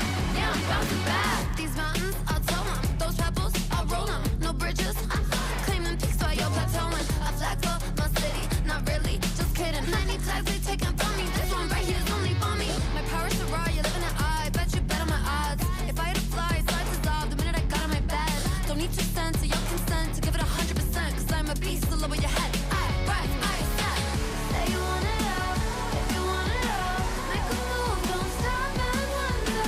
Gotta take it out, cause I want it all. Don't stumble, I'll keep bouncing back. Take a step, cause I've been bouncing back. Yeah, I'm bouncing back. We're bouncing back on the FNCS decks. We've got 3 more games to go of Heat 3, and they're going to be absolute bangers, judging by the previous 2 games. So let's take a look at the leaderboard and see where we're at. Remember, we're looking at the top 2 duos for the duos that are qualified via Victory Royales, and now we're looking at the top 12 in consistency. You can see at the top there, Ping and Ghost. They've had a fantastic first couple of games, and that second game was difficult for many of the duos in this lobby. Duos have actually got quite a lot of experience. Ping and Ghost, they're a couple of those names, and yet they seem to thrive in that chaos mini-minor. Yeah, they did, and they're 2 of the best players in the lobby, realistically, when you look at it. Both players that didn't really have a very good Major 1 when you look at it. Of course, Ghost playing with Tayson, not qualifying on through. Ping playing with Wox, I think it was, for a long time, not having the success that they would have wanted either. So it's a really nice sight to see both of these guys come off of a pretty poor Major 1 by their standards to now having a really good Heat here as well. Just consistently making those end games in the first 2 games, finding a couple of eliminations, but also sticking together so well as well. They're on 133 points, which if we look back at the last couple of days, they're almost already qualified to Garter, so they may be able to try out a few different strats for the rest of the lobby. It's looking great for them. I mean, they're basically there. They're also tied for the most eliminations throughout the day. And in the play-ins, they're actually second place in 20+ elim matches. They had over 3 matches with more than 20 eliminations. Obviously, it's a bit of a different style, but they know how to get fraggy. They know how to get those eliminations, and I don't think we're going to see them drop down anytime soon. Well, Nathan and Nebs, they're going up in the lobby, only by 4 spots. We're expecting big things from this duo. We're even potentially expecting a Victory Royale to Carter Taco, at least, is. So I think that potentially we're going to hopefully see even more going into Game 3 from them. Yeah, it's almost crazy to say that this is less than what I expected for them, because they're literally top 5 on the consistency leaderboard, and they have been playing incredibly well. But this is one of the top teams in the whole lobby, and I mean, it shows. They got 13th game 1, 8th game 2, so it's been pretty consistent, but I want to see them get in that top 5 mini. Yeah, definitely. I mean, they're a team that only managed to get 1 win in the actual play-in, so maybe they're not in that sort of winning form right now, but they've always been that sort of consistency mid-ground team. Of course, they're landing right in the center of the map, so they shouldn't have any zone issues today, especially since, of course, they have that massive rift there as well that they can use to rotate around. And with 2 of the best players in the lobby right now, of course, Nebs, we know how good he is at fragging, and of course, clutching up here, getting so many of those eliminations, helping to propel that team forward. Again, it's a sort of similar situation, I guess you could say, to Sky and Scroll on a very less level, I guess you could say, where both individual players are very good at holding their own in those circumstances. So expect to see these guys continuing to develop and progress their way up the standings in this lobby. A quick one. Mini Miner, with Nebs and Nathan, do you think now that the lobby is, I mean, slightly, marginally cleaning out, that they are going to be having their sights on high ground in the next game? Because in game one, it seemed like they wanted to take it from the eye drop, but they just didn't quite get the opening they were looking for. Yeah, they're good enough. They're definitely good enough. And I think they know that. They're sort of better than a lot of the players in this lobby. They will want to try and play for height. They want to try and refine those strategies because you want to be going into the major finals with as many strings to your bow as possible. And they're the sort of team that I wouldn't expect to try and go for it every single game. But why not have a look in those sort of circumstances, I think. Well, Hutty and Fishy, we knew they were going to be contested at Wonky Land, but back-to-back games, they've been able to get out of their drop spot and into the endgame, Takata. Yeah, I think they're actually not contested anymore, so it's looking pretty good for them, but I'm kind of just waiting for the win. They were tied for the most wins in the play-ins. They know how to win games, and when they do, it's normally a pop-off game, so they've been making it in the end game. They've gotten top 10 in every single match out of the first two, 8th and 10th, so hopefully one of these will be converted into a victory royale.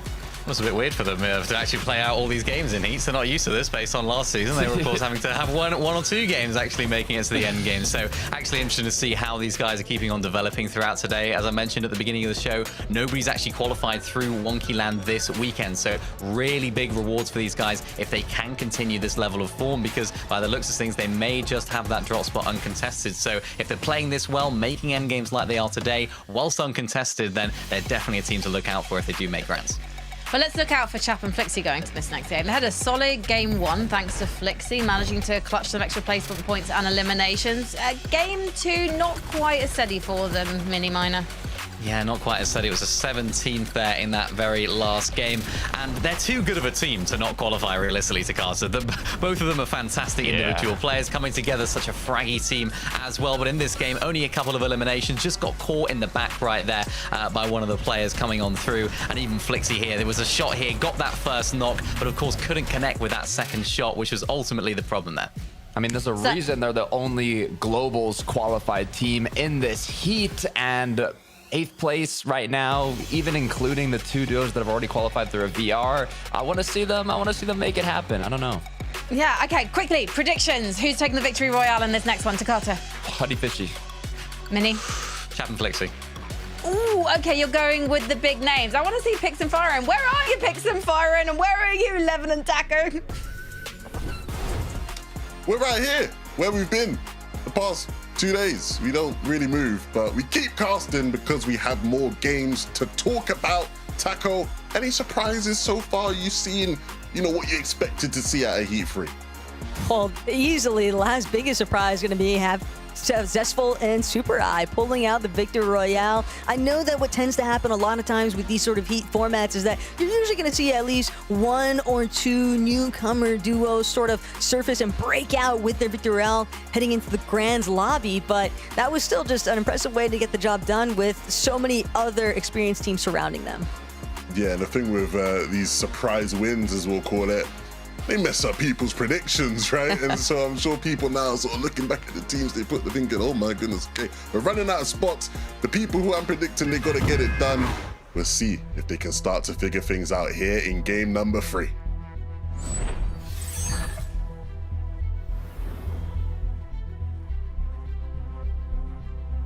Just trying to gauge who is going to find overcoming measures that they need. This is where those micro adjustments have really start come into fruition here, because for a lot of our teams approaching the halfway point, the first two lobbies did not go your way. You certainly need to manifest something big here in game 3.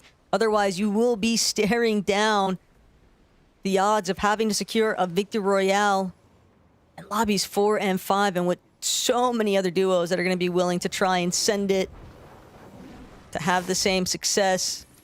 It just complicates things even further. Shaco's an art skill, though.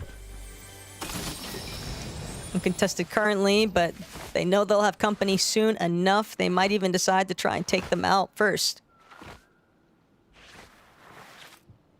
Yeah, this is an interesting team. I think people will be very familiar with the names if you've been watching EU for many years. Art Skill and Shaco's French-speaking players who, I mean, have definitely had their highs over the years.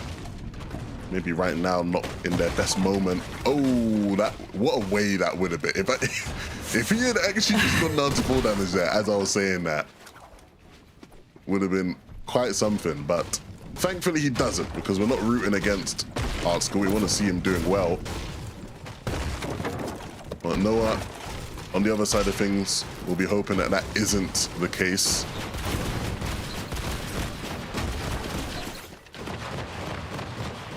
Bit awkward now, though. Art skill, trying to see if he can back. Noah chased her into a corner, and that is going to force Noah to finally leave from staying hidden inside of the building here at Lifty Launch, but at the same time sent him so far down that mountainside that now it'll be up to Seisher to depart. Didn't really have much of an option here either. So Shaco's and Artskill will have the advantage from the overhead POV. But they know this is going to still be a little bit of a further complication to contend with. Having the building control is the main priority here, though. Obviously, Noah and Shaster didn't actually have a real opportunity to fully loot it out, so definitely would wager that Shaco's and Artskill came out on the better end of that exchange. And that's all that matters sometimes, right? With the nature of the early game meta nowadays, if you can just get 100 or so damage without taking any, that's going to put you in a very decent spot moving forward. Flixie in chat, started the day hot. Second game, sort of tripped up. What will it be here in game number 3? Not really choosing to stick around, kind of being forced to hang about in the lobby. And one more time, a duo that so many have been very hopeful on at the start of the season, and still think are capable. Something greater here is truly Mr. Savage, trying to see whether or not they can actually pinpoint this elimination onto Folder. Doing his best to be wiggly. The porta potty will take him to safety, but it is very short-lived. Truly and Mr. Savage still looking for the collapse here. And they'll eventually find it. There's only so many times that you can go back and forth before the two just cut that one off. 2 eliminations, though, to start things. That's a big win right now for Savage and Truly. They're going to need a bit of a bounce-back game here in lobby number 3. Given that the secondary didn't exactly pan out the way that they would have hoped. And you do still want to find yourself in that favorable position to contend for the placement positions. And these types of fights can be the scariest, the ones that derail your game completely. And now they've invested into it, there's gonna be an element of just needing to get something out of it. And that is exactly that. I mean, okay, what are we doing, lads? Come on, like, I was literally about to say, that is exactly what Chap and Flixie will be hoping for. Just give us some free damage if you're gonna leave. To be fair, Chap and Flixie, whether or not they knew, but see, they didn't have any whites. They didn't have any means to delay any further. They could restore their shield, and then they just had to hope for the best off the overdrive. But obviously, doing that kind of rotation right in front of Chap and Flixie with very little cover to back you up is usually not going to give you the best results at the end of it. But for Sleep Yellow, they've had a very scrappy couple of lobbies so far, and that seems to be a reoccurring theme for this duo. Sila, though, hoping to actually come out on top for this one. Both of these duos, though, just a little bit worse for wear, the way that this one is shaken up. Yeah, I mean, you're not working with a lot, right? And so you're just trying to wait them out, time them out, see how many whites they're working with. And in the case of Sleep, it wasn't many. So you can play a patient game and it can be successful for you.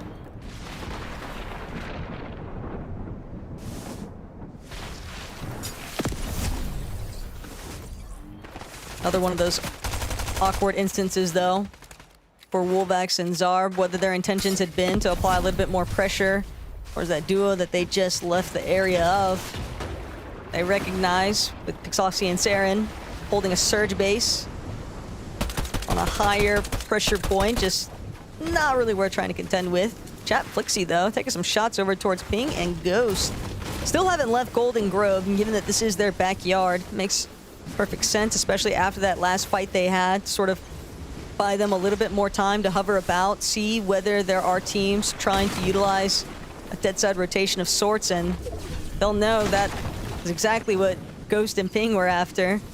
The way that they have wrapped all the way around from their starting point at Cluster Coast, just continuing to trail along that eastern border of the map.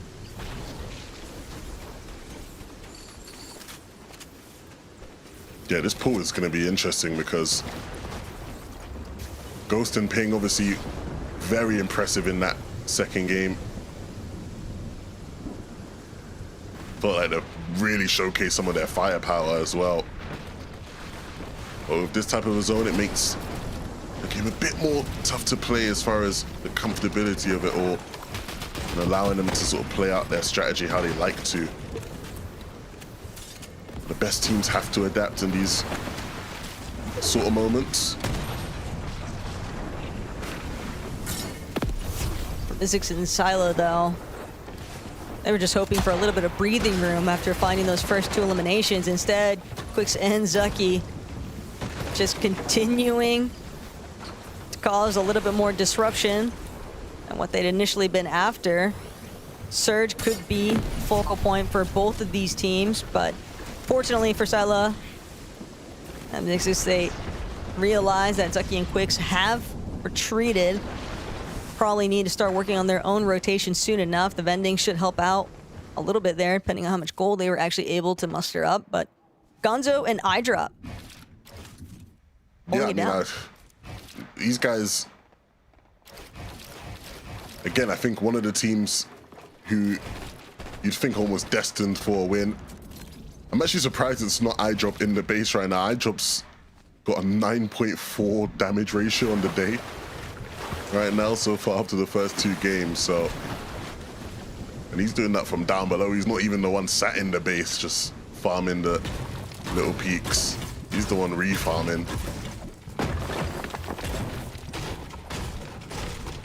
I like this, though, because with iDrop and Ghost, or Gonzo, understanding that his duo securing a little bit of additional loot, and so he's holding down that surge-based position to really keep tabs on other duos that might be trying to encroach on their position. And you have to respect Gonzo as a fighter and what he's capable of doing on an individual level. Kirsten, though, dealing with Turtle. Rox also trying to follow suit. But it is going to be Asa who is the first one eliminated. This exchange. A little bit of a trade out. Shot for shot there between Turtle and Rox, which means that now Radion and Bimbo have decided that they want to enter the conversation here and be the ones to finally put a stop to it. And for Turtle, easily a best case scenario. That little bit of third-party intervention can sometimes bode pretty well for a solo in a fickle position. Yeah, you just need a distraction. Need someone to take the focus off of you. That just gives him a bit of breathing room now to reset and recoup. Radion and Bimbo will give it up. Don't think there's anything more to be had. Hutty and Fishy.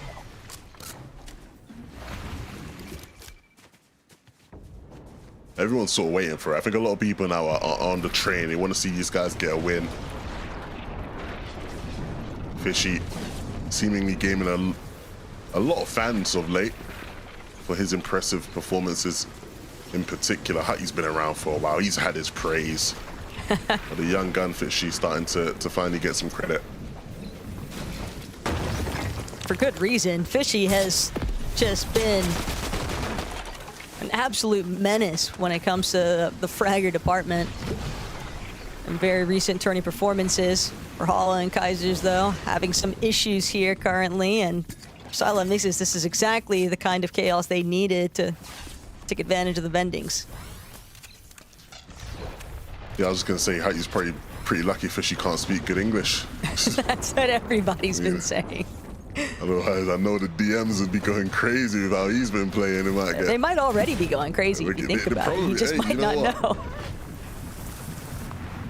I think I saw Boop say he's going to invest in an English tutor for him in exchange for 10% of his future earnings, which I don't think would be a good deal for Fishy. Wouldn't be surprised either if that were the case, for someone to take a chance on potentially even importing him elsewhere. See whether or not they want to take him under their wing, but Huddy, at least for right now, still wanting to find that success with his duo, and with the way they've already been handling this tournament so far, wouldn't be surprised to see them find it soon enough. Garrison and Turtle, both of them just kind of delaying each other's opportunities to play for the reboots on their duo. Turtle might be able to bring Asa back into this one, but even so, Levin, it's just a lot of groundwork that still needs to be laid out for Asa and Turtle to truly have the recovery path they need. For Savage and Truly, on the other hand, though, decent looks on their surge, but it is potentially going to be snuffed out in a moment, as now Savage and Truly will have to take a moment to pause. A little bit of a tough spot to be in, but they can make it work. No, I think they're good. I think, again, as long as they have the whites to sort of sit here while zone opens up, they won't be too upset. I think they'll get even deeper, yeah. Just stay off the line if possible. Give yourself some more options if zone does pull far. Put yourself in a spot where you can maybe get a relief farm going as well. Shaco's an art skill. Eagerly waiting for this next zone, it appears. Also recognizing the fact that there are teams opting to rotate on the cliff face a little bit further up. Seti and Combek, though. And with Combek being knocked, he's just doing what he can. Roll about in the box, prevent himself from being fully eliminated. If Seti can close this one out, that would easily be a revive opportunity here, but it's not going to allow itself to happen. Nosif immediately making sure to shut that one down. Seti still waiting to see whether or not he can actually break through, but he knew that Nosif was hurting. That Surge would eventually take care of him. But losing Combek along the way has definitely put Seti in a very rough position as a solo now, left to contend with the rest of the lobby, even if he's not caught inside of the congestion currently. Levin, the moment he makes his way in, the moment a single duo even spots the fact that he is a solo, it's just going to draw the attention of the rest of the lobby. Yeah, it becomes so difficult from this point here on out. Really just trying to find little crevices to hide in almost. Skate your way through until you can sort of put yourself in a spot to pick up some stragglers in moving zones. These two won't have to worry about that though, hopefully.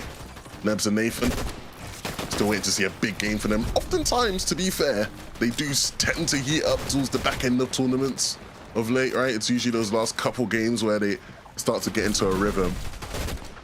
So if now is the first big game they're able to have, it would explain why. Frazzy and ADN though. ADN, a UK counterpart who's going to be doing his best to not make this game easy for them, but he's not working with much by way of shields right now. Him and Frazzy are going to have to get in a much healthier spot, Taco. They're not the only ones either. Looking back in to what Flixie and Chap have been cooking with. Gonna be some of the first on the go, playing a little bit more towards this side of the zone, and they've done an excellent job at securing a very optimal position, not fully committed towards ultimate height just yet, but also having the capabilities to just stop duos in their tracks from actually cutting through their territory.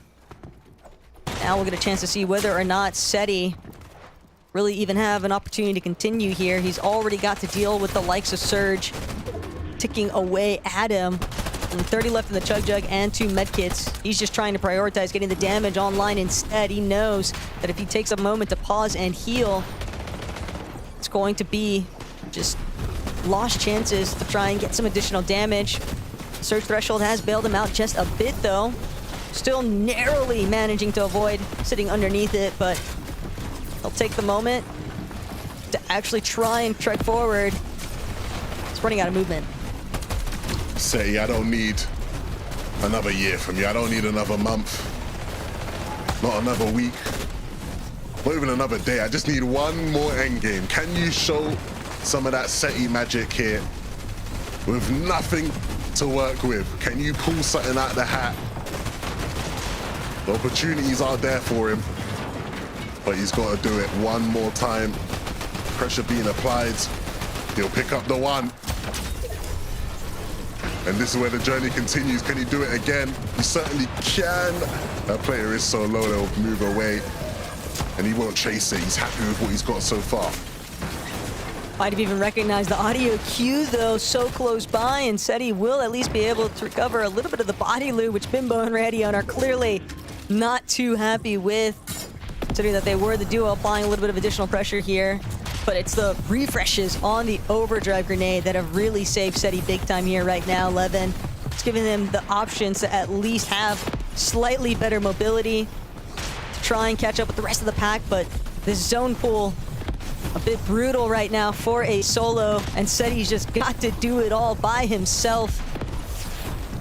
Looking for the heals, now trying to get his way upwards, but there are just so many pre-existing builds cutting him off every single step of the way.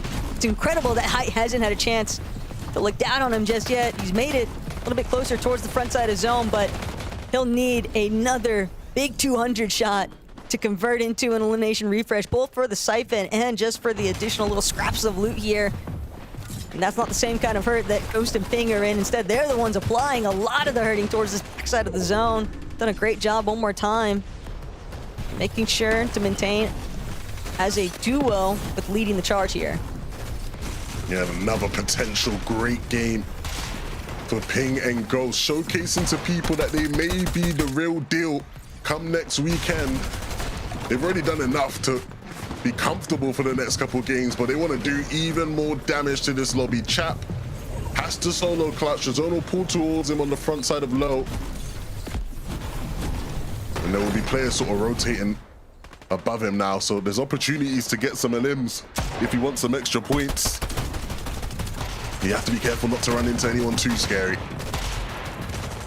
Ping and Ghost just ensuring that they aren't in that ultimate low ground. They don't want to get caught. Any sort of congestion, just keeping tabs on that backside of the zone. But for Chap, he's been cut off. Losing Flixie just made it all too problematic. Actually holding down that front side position. Midra and Twek now cutting around the tree. Torping still on the overhead view, though. That is posing some threats here, but it's also helping out Ghost and Ping, who are able to just pick up another elimination there onto Huddy. That is a bit of a devastating blow, considering that we were hoping maybe for that Game 3 Victor Royale, but for Wolvax, turning things around in his favor. Still, you see these players are finding the refreshes, but Siphon material is just not giving them too much to work with after the fact. Wolvax already got 5. Giras has 3. He's looking to add more to the tally. There's a couple hot shotguns lined up in this endgame, and they're gonna have to be put to use here soon. Ping and Ghost jumping into the box, and they'll deliver onto Giras. That's exactly what they needed. And there's so much loot for them to pick up, but they have to watch their behind. Ghost, you don't want to go down now, son. He'll get caught out as well. Everything turning on its head. Pix trying to pick up the pieces in the storm, but he will get taken out by Wolvax as well. Wolvax is on a roll right now. And this is the perfect scenario for Midra and Twek. They'll be able to get right back up, but they are out of materials.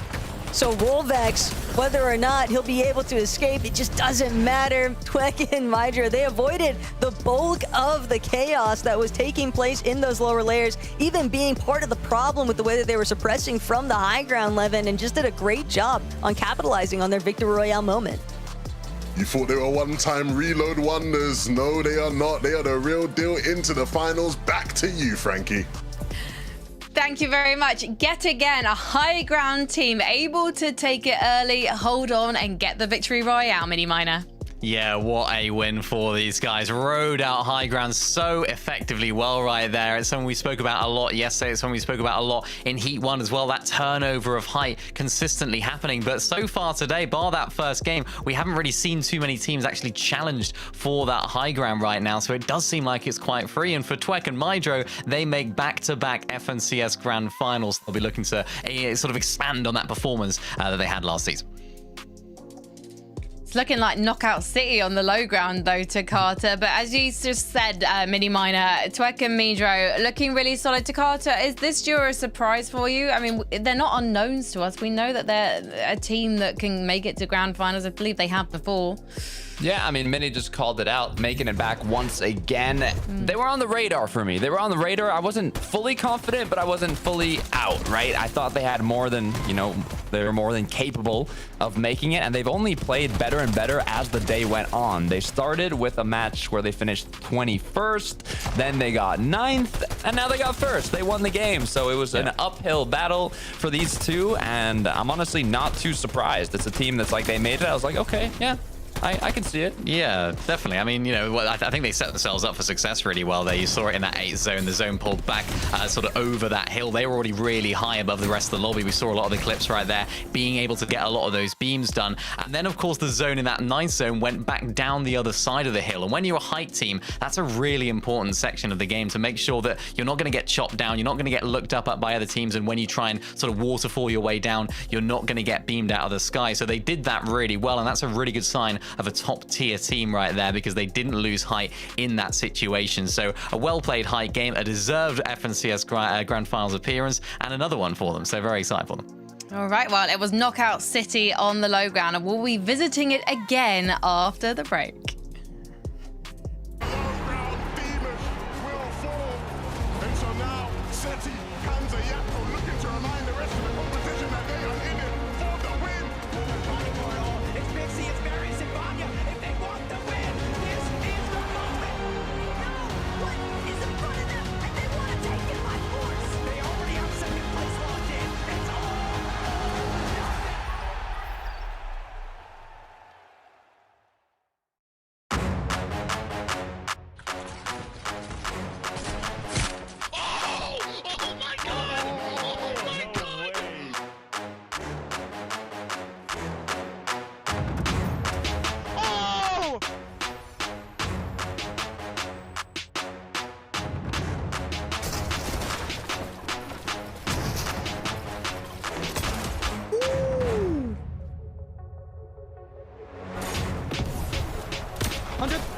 I got hit with that one low. I'm popping a med bit. Wait, short. Got 6 builds? No, max up. Wait, if you're mid play. 100! 100! Oh my god! Oh my god! Oh my god!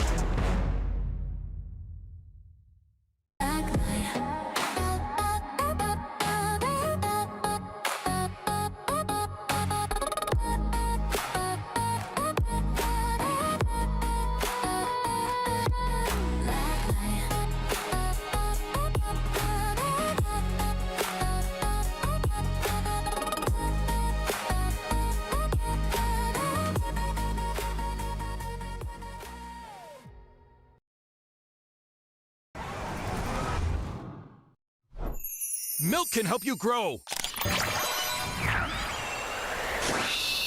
Milk can't prevent your ride from blasting into space.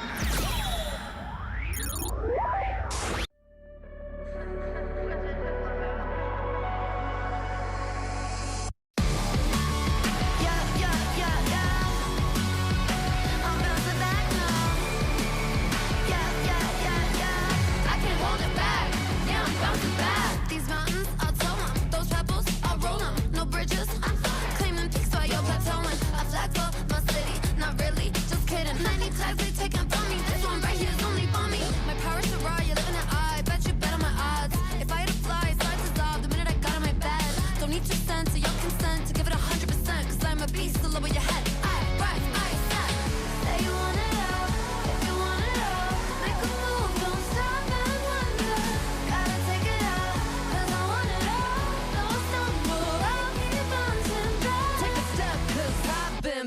bouncing back.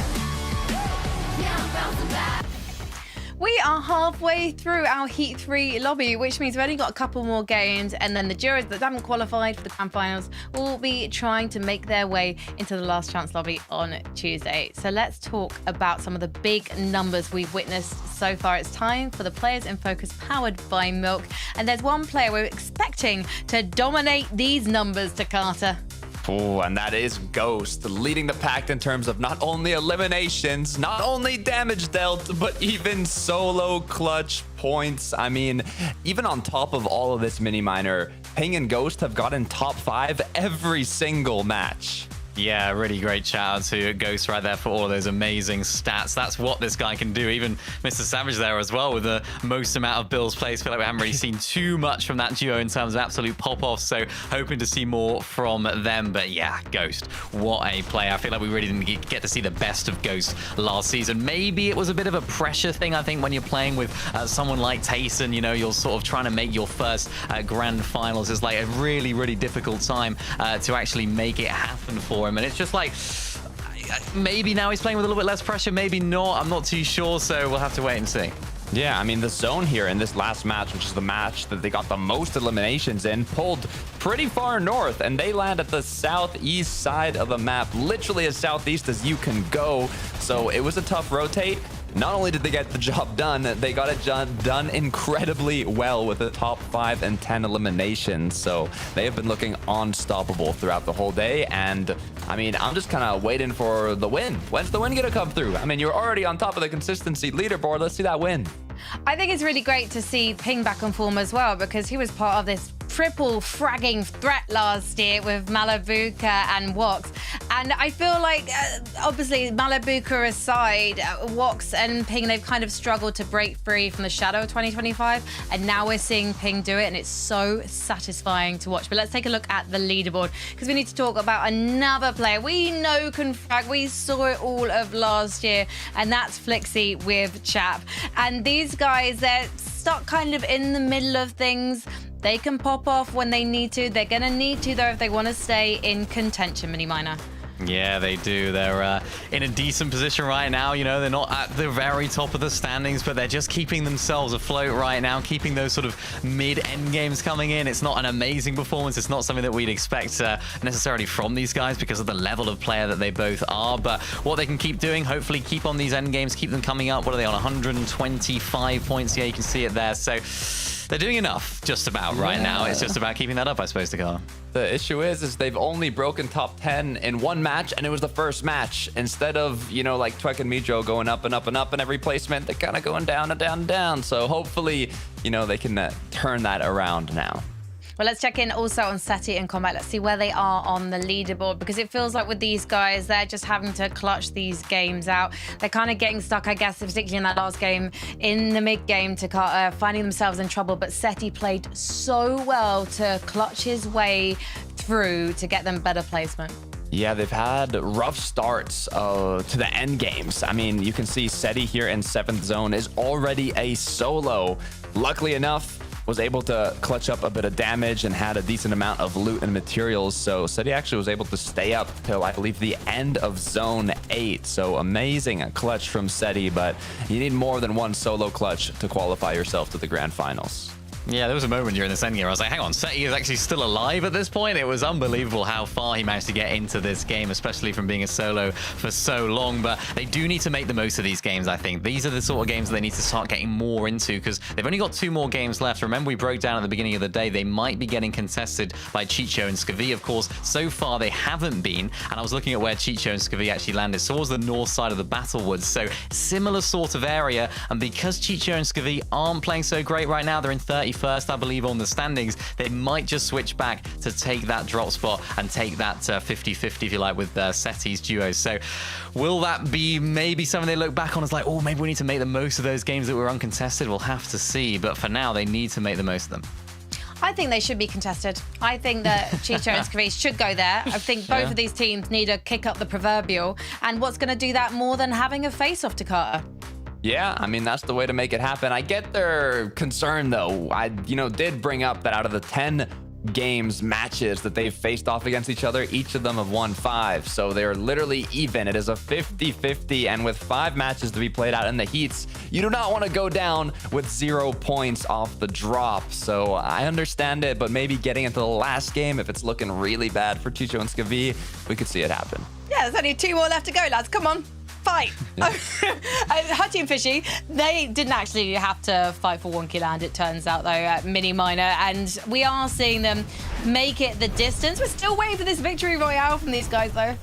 Yeah, we are, but honestly, they'll be quite happy with how things are going so far. I think we maybe expected a little bit more of an explosive performance from them based on how well they, of course, played when they came out of Wonky last major. But they're doing, again, just enough. Just like sort of Chap and Flixie, they're keeping themselves in contention. They're definitely not certified qualified yet, only on 136 points, which just about puts them outside. But similar sort of situation. Hopefully, they will stay uncontested and can continue to make a lot of these end games, because when they do, they've been pretty solid to Carter. They just need to make more of them, and hopefully they won't have any troubles off spawn. Yeah, I mean, it's not bad at all. They're second on the leaderboard in terms of consistency, not including the duos that have already qualified through the VR. So it's really not going too bad at all for them. They are a top team, but it's always cool to end on a bang, right? A first place finish, a win. So, you know, I think it's a matter of time for these two. We've got 2 more games to go tonight, and hopefully they're going to be back-to-back bangers. So let's kick off game 4 with Levin and Taco. Thank you, Frankie. Look, we're hoping for some bangers as well. We're hoping to get some big, shocking wins. I think from how some of our better players in this lobby have been playing, a win at this stage would still be considered shocking. We're still yet to see some of these players who I think have filled us with confidence so far this season really inspire us here in the heats, Taco.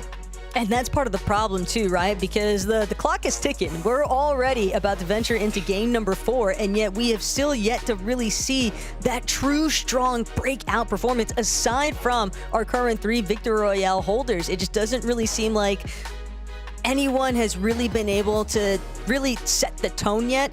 Ping and Ghost might be the closest to it, but even then, yeah, it's just like that's not necessarily the duo that you would anticipate to be the ones setting the standard, given the caliber of some of the other contenders in this lobby. No, absolutely. Look, there's a still chance to prove us wrong and to entertain all of us here. We're gonna head into game number 4 to see who can do it.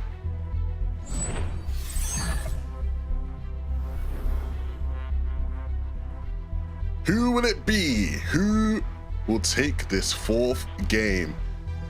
I mean, as far as game predictions go, I've certainly not been doing a good job. I mean, these last 2 have taken me by surprise, but that is a good thing. Shows just how talented and how deep EU is when it comes to just the level of player we have available to us. It's also what makes it a bit scary though, right? Because you have just this plethora of duos to sort of pick and choose from, and just about any one of them on any given day could prove to be like that team to really break out above the mold. Ivor and Very hanging about Sinister Strip yet again, and they've had a relatively solid day so far, currently sitting in 7th place on the leaderboard. So definitely hanging around what they need for that consistency metric and placements. But other duos like Shaco's and Artscale, they are going to start to need to really pull out all the stops here to get into that leapfrog contention for taking over the consistency department. It's just not been easy for anyone really. Even the duos that you would expect it from, still yet to really measure up. Yeah, I mean, there's so many teams in this lobby, so many players in this lobby who I think we're still waiting to really hear from. Chap and Flixie, obviously the big ones. Some fights still taking place all over that we will undoubtedly be following. I want to give a quick moment though. It's not one of the teams on screen, but shout outs to Poland today. Got quite a fair amount of Polish duos that are all pretty much starting to preoccupy that placement positions. Even Alvin and Brutus, who are currently in that 16th spot, heading into this lobby, they still have the opportunity to try and overtake, but Kashi, Machek, Kombik, Seti, Pix, and Firen certainly been trying to deliver on the Polska Goron front. Sure that there's going to be a good portion of the EU community that's definitely pretty happy about that. But for others, things are going to get a bit messier. It's these early off-spawn fights that weren't determined off rip now continue to draw out, and it does extend the doorway, a little bit of an open entry point for a duo like Shaco's and Artskill, who really need to start building on their own momentum. See whether or not they can take out some of these teams that have just been struggling today. Since we're giving shout-outs, I want to shout out Kaysen. Now, you might be wondering why I'm shouting out Kaysen. Just looking at the numbers from the first 3 games, and one number jumped out to me. It's not a number I'm used to seeing. And that is Kaysen has dealt 0 damage today. Absolute, not a lick of damage. And usually you're like, oh, come on, Levin, you know, you're throwing him under the bus. What's going on? I've checked on socials, and Kaysen's currently playing on an iPad. I think they're on like holiday or something. They're sat on like the beach playing the Heats on an iPad. It's not going well, but props to the commit, you know? No matter where you are in the world right now, you can always compete at the highest level of Fortnite. It's a great thing to see. Of course. That is a pretty... that's a pretty insane... That's pretty insane fact check there. But also a lot of trust in the duo, I think. There's a lot of camaraderie, I think, that's involved for something like that. Yeah, I was like, the numbers gotta be bugs. Like, I had to look into it. I saw 0. I was like, nah, just no way. It's just impossible. You've done 0 damage in 3 games, but fair play. Winfo and Hellfire, they've done a fair bit of damage, but they're gonna need to do more. They're sitting sort of around, I think it was 20th going into this game, so not completely out of contention, but need to start to pick up the pace if they are to be one of the teams that make it in.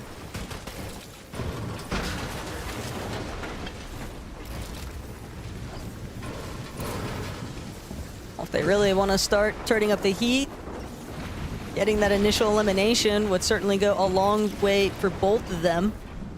Just gives them a much easier time with sort of figuring out how they actually want to try and handle these remaining lobbies.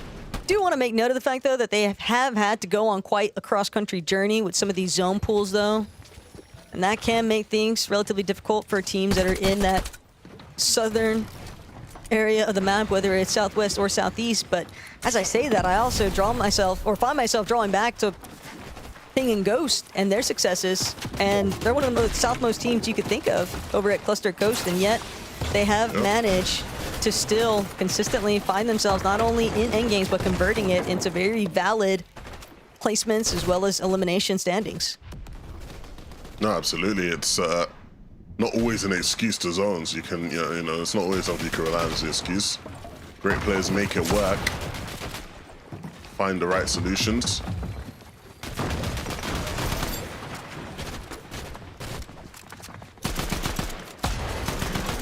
Radion will continue to apply some pressure here. Bit of an awkward angle to work with, but not pressed for time.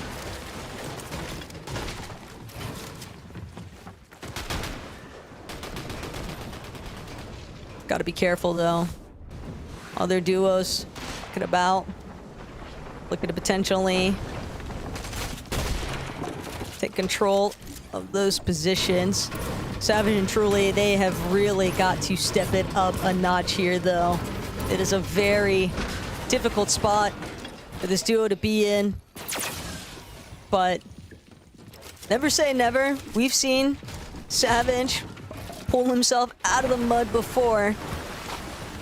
And now alongside Truly, as long as they can continue to hold on to their determination, this is where experience like Savage's really can start to shine, because in these types of situations, you've really got to be able to keep good control of your mental fortitude. Yeah, the good thing for these guys is, you know, the story isn't over. At the end of the day, we've seen in the heats already where teams have come through, had a mid first 3 games, you have a decent game 4, and now all of a sudden going into game 5, you put yourself in that position to make something happen. And for Savage and Truly, that's the key, right? These guys need to forget any of the woes from the previous game. You just have to focus on what's in front of you here, because this is really crunch time now. A bad game here would really just put almost too much pressure on them going into game 5. It'd have to be win or bust. So, all eyes on Mr. 200 IQ. Wolvax and Zarb, this is going to be a fun team to watch for the rest of the day because they are in a limb mode only. They know they've qualified on consistency, so they're just going to run at people like this. And in some cases it might work, in some cases it might not.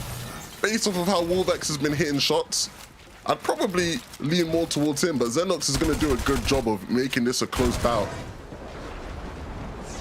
That could be a big shutdown, though, for Zarb and Wolvax, a team that is currently inside of the consistency metric, and they have a stumble here.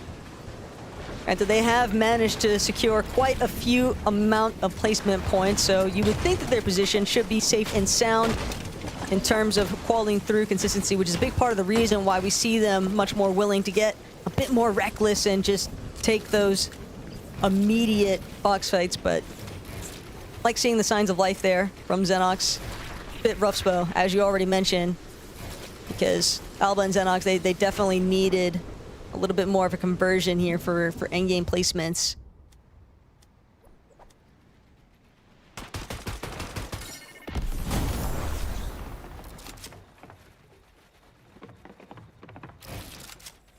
Shaco's an art skill.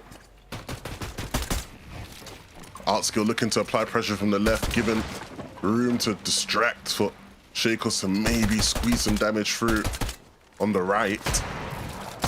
And they'll run straight at art skill, which works in his favor. He's ready for it. Big damage dealt. And they are in deep control of this fight right now. This is exactly what art skill and Shakos need. They tried to get a little bit involved earlier on over towards bus stop, and now they decided, well, a little bit too much action, a little bit too many opportunities for that to turn against us. So instead, they'll look to punish a separate team that has been in non-stop action all day today, but because of that, they've also found themselves in that bottom half of the leaderboard. And now, when you're getting barreled in on by Shakos and art skill, a team that is trying to jump up in placements pretty heavily is now instead getting punished by another duo, Cruisin' and Colder. And all of these teams, well, then they're just all relatively in a similar spot. It's really starting to feel a bit more like, if it's not going to be me, it's not going to be you either sort of ordeal. Because every single one of these duos currently involved in this fight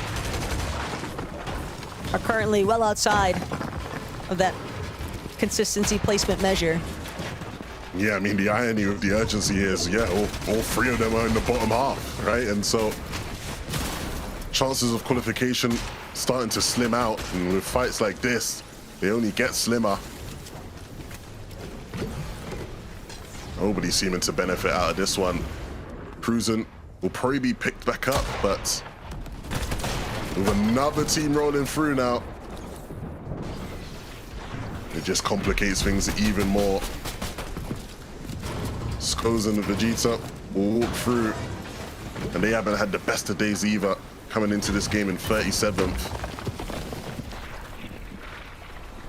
And even then, it's not a smooth ride for them as the 4th party.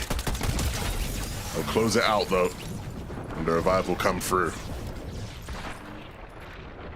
But some of these fights, they're feeling a little bit more like cannon fodder for the real pack leaders in this lobby.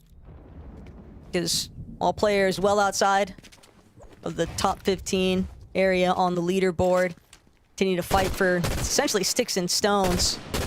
Other duos that are looking to cement themselves in a much more comfortable spot heading into that last lobby. Firing in picks, for example. Just trying to administer damage wherever they can.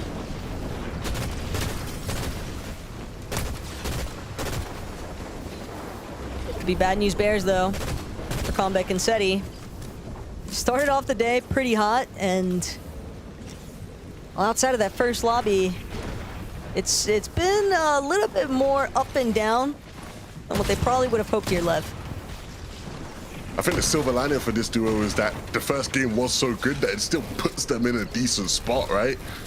It's the type of game that gives you some breathing room, but eventually you find yourself gasping for air here in game number 4, and that is the predicament they're in now. They need to recover things. If they were to allow this lead to almost slip through their fingers and not qualify, it'd be a really big disappointment.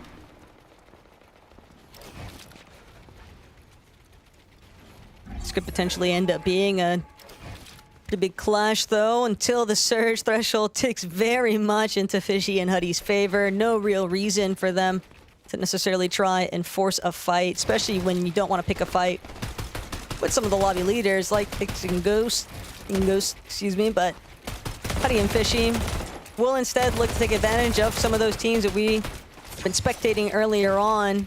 They're coming very late to the party now. They're already pretty much working on fumes, and now it makes it all the easier for players like Fishy and Huddy that are boxed up, situated, to just continue to punish. Yeah, they're going to be able to just sit there and just continue to rack up damage.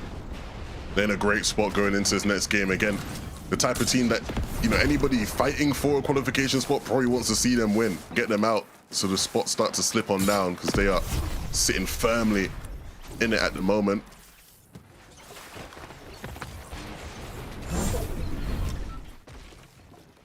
Before we get to see exactly how things finalize there for iDrop and Gonzo,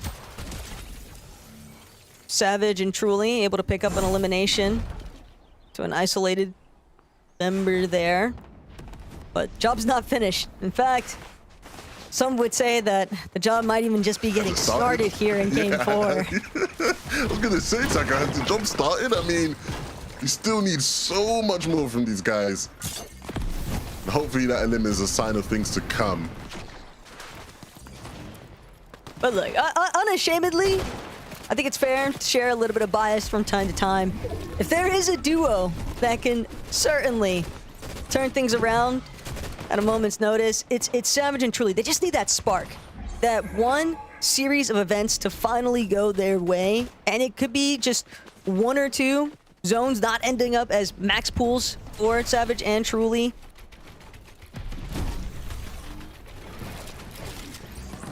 But again, they are working against other metrics in the lobby. You always have to consider other players' involvement. Robin and Glubshy, one of those duos that's certainly trying to build themselves up here. Yeah, Robin and Glubshy. Whoa, yeah.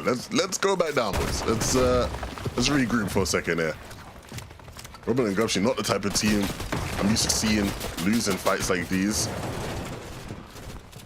And ultimately, they need damage because they are below. But that should have been a lot simpler than it was. It's not even like Karis has a whole lot to work with either.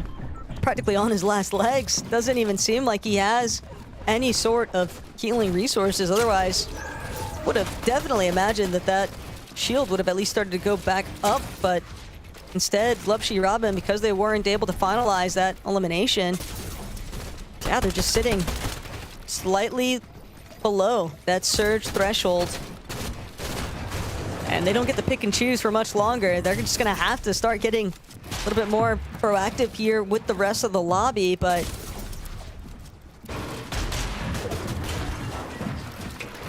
might just end up working against them. That surge takes just steadily picking them off. They never really had a chance to go for it. Oh, no. Oh, yes. Okay, Savage. Look, guys, I'll be real. I'm not going to hide my bias. I want to see Savage do good. Say what you want. We We want to see Savage do good. We really want to see Savage do well. Okay, I think that's fair. If you have any complaints about our bias, send them to @Takata on Twitter. He will handle all complaints. Back into the game though, Savage, the journey continues.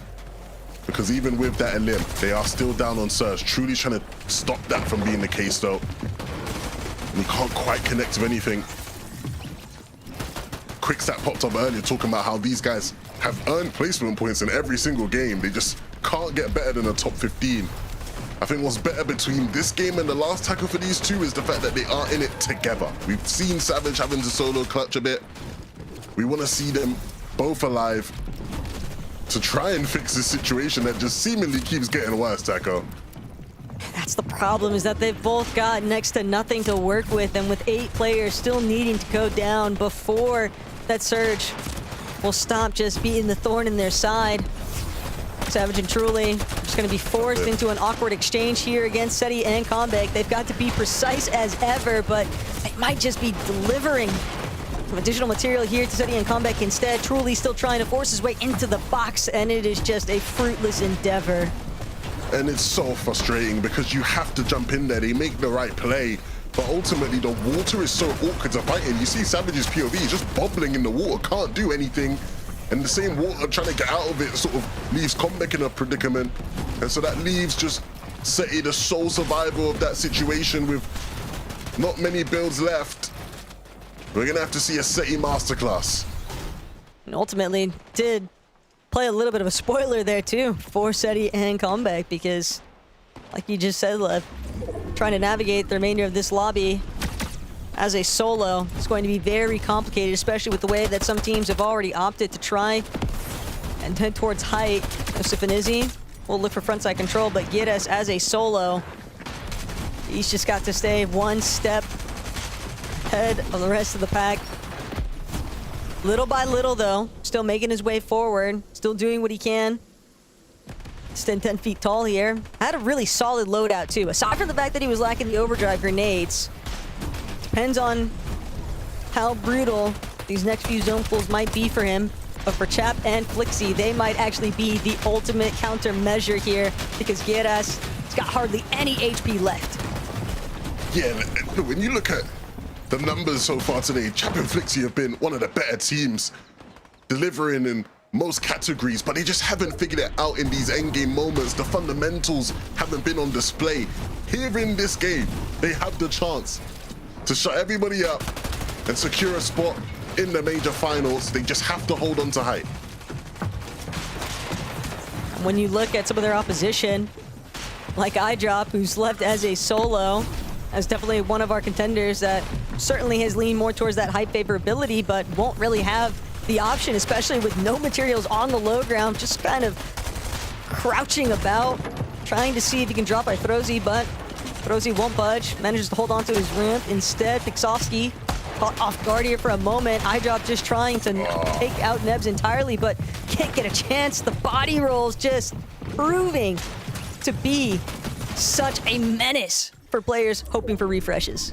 I don't know if that was a missed shot or just the immunity of the knock body. Either way, he'll be frustrated. But there is still one more. Nathan, not relying on that though. Needs to try and deliver some points here in this lobby. Doesn't have too much HP to work with. Chap and Flixie go down. They lose height. It's Turtle and Asa who take it from them. And now they are in pole position to take this game home.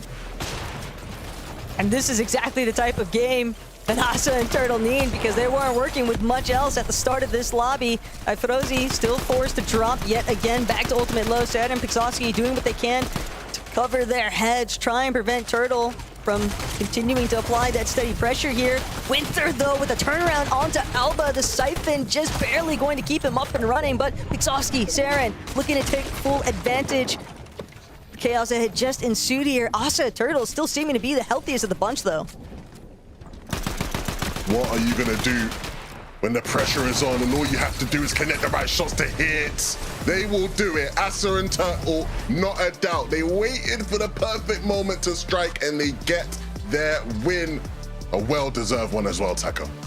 Look, when it comes to trying to gauge who's actually bringing home the victory royales, things have just been very thrown for a loop in today's competition. But for Asa and Turtle, I mean, obviously, big shout out to the Bear Army there. They're feeling good and primed up heading into Major 2 Grand Finals. Desk, what do you have? Well, I have a lot of respect for this duo because the fights and the end game right now are just looking terrifying. So the jurors that managed to hold their nerves and book their spots the next weekend grand finals, I would take my hat off to you if I was wearing one.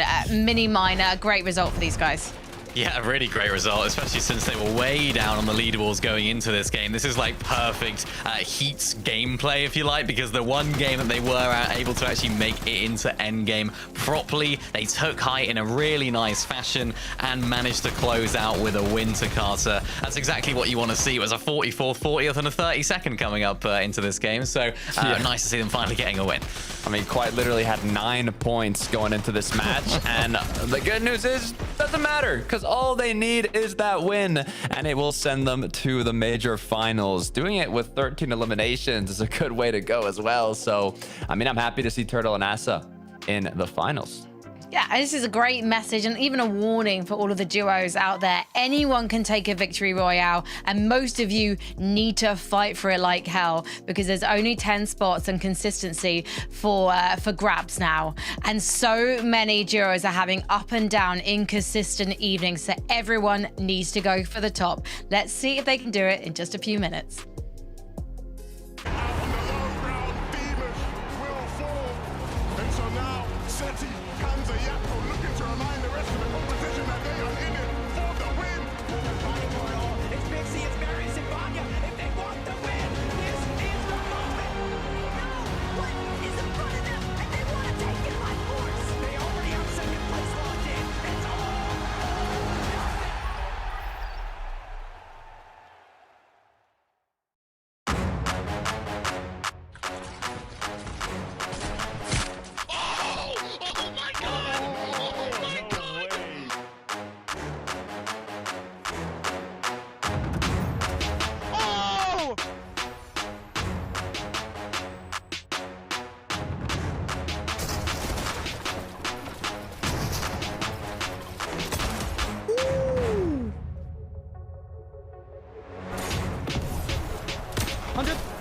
I got hit with that one off.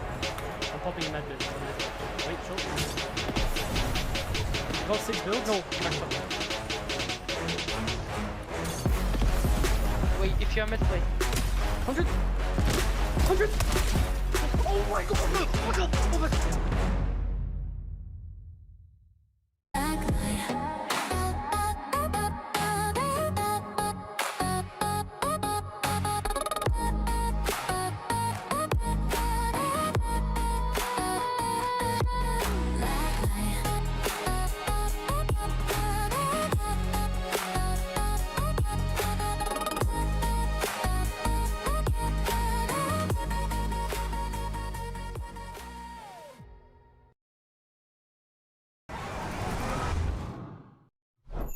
Milk can help you grow. Milk can't prevent your ride from blasting into space.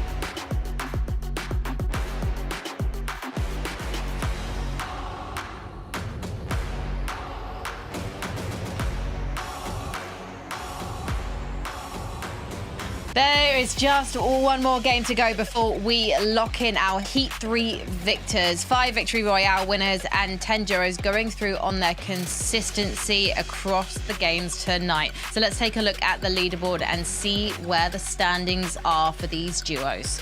It's going to be particularly tense for so many of the big names. We'll be talking about those in a moment. But you can see that top 4, they're all our Victory Royale winners. So you want to look at 5th and below. And Ping and Ghost, they are the most consistent duo we've had tonight. It's obviously reflected in the numbers, Takata.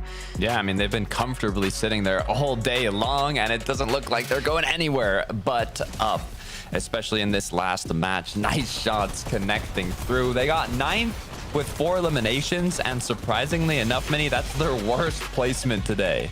Yeah, what they've been able to do really well is just get those placements along with those eliminations, and Ghost has to be the reason for that. The way he's playing today is absolutely unreal, and he's a player that we have to keep our eyes on now when it comes to the major 2 finals, just because, you know, look at their points. They've definitely already qualified through, so it's like this is a team now that I'm going to be taking a look at, because Ghost is absolutely popping off, playing at the level we know he can really play at. Of course, playing with Tayson last season, couldn't quite reach those, and looking to make yet another major final. It would be his, it is now his 3rd. So really excited to see actually what this duo can do, and seeing whether they can actually perform at this level in the major finals.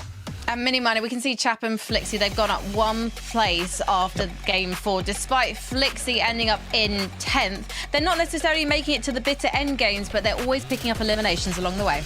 Yeah, they are. This is a weird game for them as well, because it looked like this was going to finally be their game. We spoke about them before this game. We were like, yeah, they're making it to the end games. They're doing all right. They're just about limping their way through, and they will, of course, be in the Major 2 finals. And I thought this was going to be their game to actually win and go ahead and take the game. And I want to actually see what exactly happened here, because Chat went back into the storm, I think, to try and maybe get a little bit of extra loot. Flixie then shockwaves on up, and I think they just got height taken off of them. Was it in the back, potentially? Because, of course, it wasn't height for them very much longer, and it was just tough. Yeah, it was that shockwave up there, I think, was it maybe that Alba, of course, put a lot of damage on. But for these guys, yeah, there you go, getting shot down, that was the reason why they lost height. But for these guys, they've qualified through Takata. Excited to see what they can do, because they're such a great duo. Yeah, it's interesting because they've only been in the top 10 one match. It was 7th place on the first game of the day. Since then, 17th, 11th, 10th. Like, they're good placements. It's enough to put you in qualifying range through consistency. Cutoff is currently 125 points. It will be top 15 once we we'll finish this last match of the day. So they're doing good, but I need to see them get a top 5. Oh, but Takata, let's face it, this is Chap and Flixie. They're going to be W King the lobby in this final game. They're fairly comfortable on points, as you guys have just stated. Now they're going to be hungry for height. They're going to be hungry for, like, placing finally within that top 3. I want to see them in that final fight, Takata. Are we going to see it? Promise me this. I'd say so. I mean, they're going to play all or nothing for this last match of the day. Whereas on the contrary, there's a lot of players who are kind of outside of that qualifying range, or maybe just on the cutoff. And those are the players who are going to be feeling the pressure, the ones that have to make this last match count.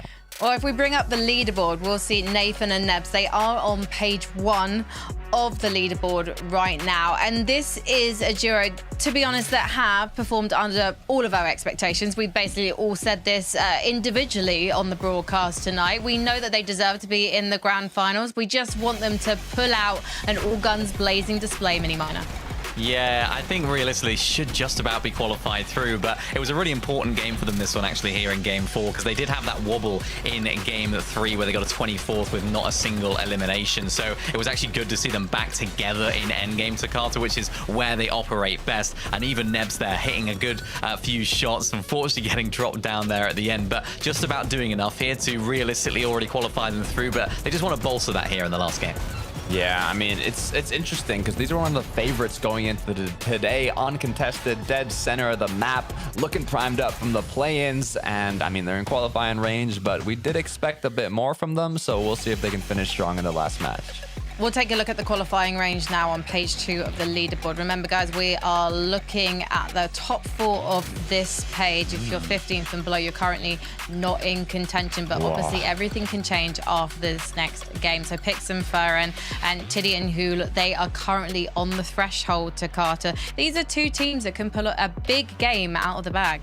Yeah, there's just so many names. I'm also surprised. Comeback Seti in 17th, Fear and Pix. I mean, Ifrazi, Giros, Cheatin. There's just so many names who are outside of qualifying range right now, and some who are also barely in. iDrop Gonzo, Hellfire Winther. It's just a little bit too much pressure for these teams with only one match left to make it happen. So taking a look at Hellfire and Winther, though, they have been getting a lot of eliminations throughout these matches, especially the most recent one with a second place 7 Elim finish, Mini. Yeah, they're not quite in, though. They're not quite in. I wouldn't say 140 points is home and dry quite yet, so they're still going to need a big performance here. Of course, we all know about Hellfire being playing at the top of his game for so long, and nice to see him, of course, still performing at this level as well. I was looking at Seti there as well, and Comeback. They had a really good start to the day, remember? I think it was a 3rd place they had in their very first game, and they've just tapered off throughout the rest of the day, and I think now it's finally starting to set in that it's now or never for them. They need to get back in to that top 15, because remember, they've had an uncontested drop spot all day, so to be honest, there's no excuses. And there's no excuses if you do not make it to the Major 2 finals for all of these duos, if you want to make it to Antwerp for the Global Championship. Yes, we had the last chance lobby, 5 spots up for grabs on Tuesday, but then if you don't make it to Grand Finals, take one of those 9 spots to Antwerp, you're going to have to go through the last chance qualifier in August, and there's only a 1/3 of the spots up for grabs. That's 3 places. Major 2 finals you have to make if you want to have a chance at being a global champion. That is on the minds of all of our duos as we go into this 5th and final game of Heat 3. Frankie set the stakes perfectly. You have to make it count now. A lot of players in this lobby still would have been hoping to have picked one of those tickets up early in the day, but you still have game number 5 to make it happen, Taco. And what's even crazier still to factor in too is just knowing that, sure, we've got a handful of teams that have definitely secured their position when it comes to the placement points, but I would say starting right around where Nebs and Nathan are hovering, 156 points, all the way down to around 22nd place of 82. It's all realistically within overtaking range of each other. There are a lot of players who still potentially have a little bit of a chance. It's small, but as long as it's there, everyone's going to be fighting for it, and we'll get to see who actually makes it here in Game 5.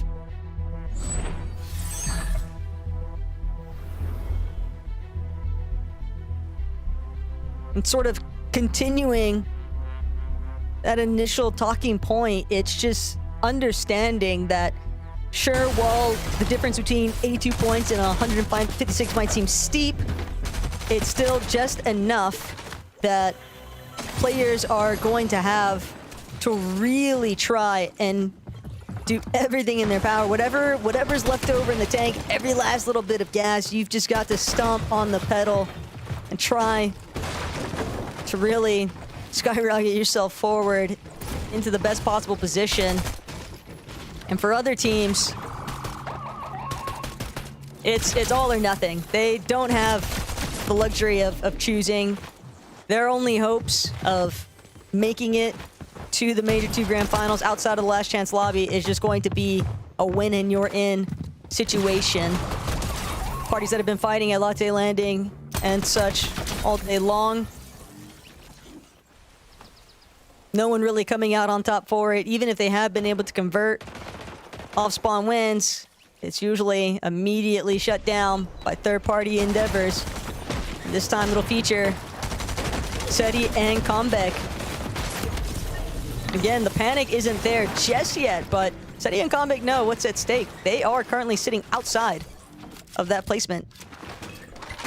Yeah, a little bit of damage there. The fight before that, inconsequential, right? 2 bottom 5 teams cannibalizing each other. That is the nature of these Heat games. But for Seti and Comeback, that damage gives them a start in this game. A start which will be a journey towards a win.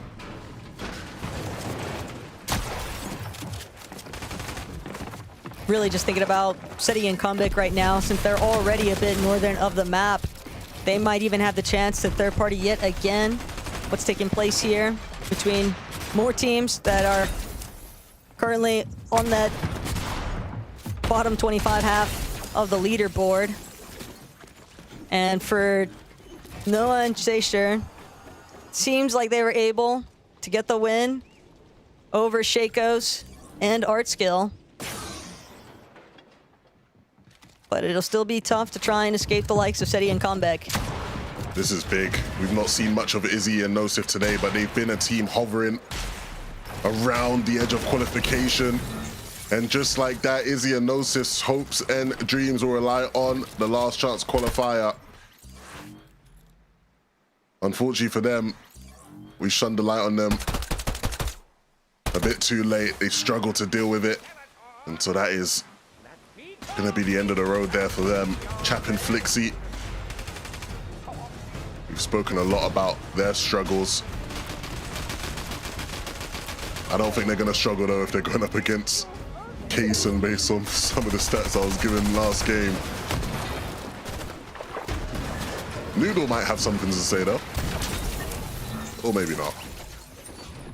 Unfortunately, Noodle also getting pressured from elsewhere. And those additional little beams being sent from Tozio were more than enough to continue.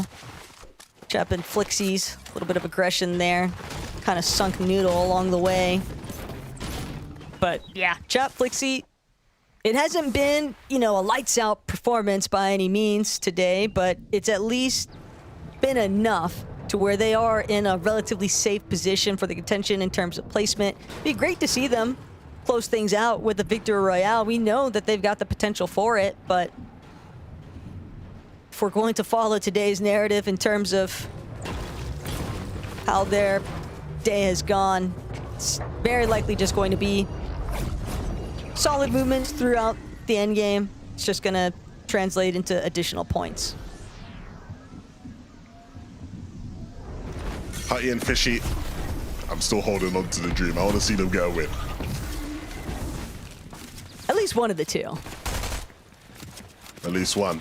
Look, Zarb and Warbacks, they're qualified. They're good. They will make it on consistency. Whether or not they want to leave the lobby with one win will depend on them, really, based on how they've been playing. They're going to be running at anybody trying to disrupt people's opportunities. Alba and Xenox coming into this game sat in 23rd.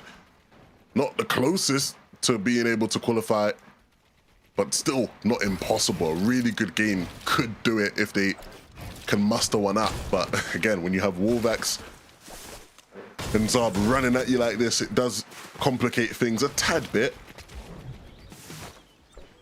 To be fair, that did come back to bite him in the last lobby, since Xenox was able to clutch up against Zarb and Wolvax. It's a big part of the reason why they had that huge comeback in Game 4. And, well, unfortunately for Hutty and Fishy, it seems like their departure from Wonky Land has sent them directly towards Chap and Flixie's area.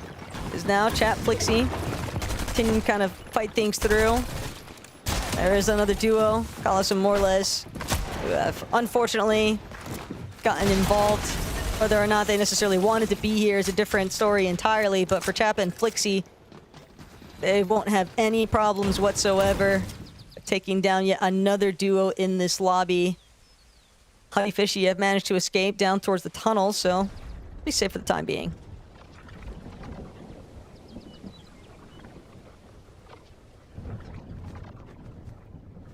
Nebs and Nathan, another one of those teams that again started to pick the pace up a bit and are in a good position to be able to qualify. A good last game would not hurt.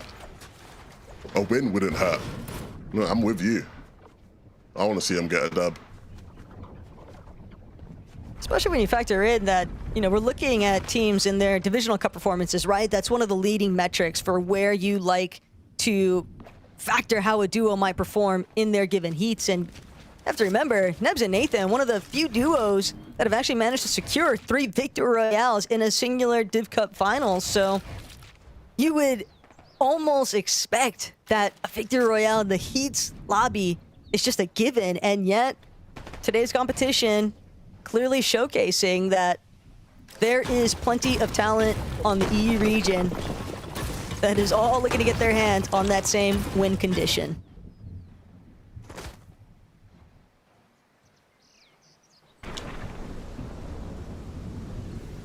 This is a team a lot of people will want to be watching in this final game just because of how many people will be rooting for them. Mr. Savage and Truly struggles all throughout today. And the pressure now mounting on a Game 5 win for them most likely, with the best team on the day currently lurking around them. Does not bode well. Most definitely a make or break situation, and a circumstance that this could also just wind up being the ultimate catalyst, though, for Savage and Truly. Should Ping and Ghost continue to try and pursue this fight, and if Savage and Truly were able to come out on the better end of it,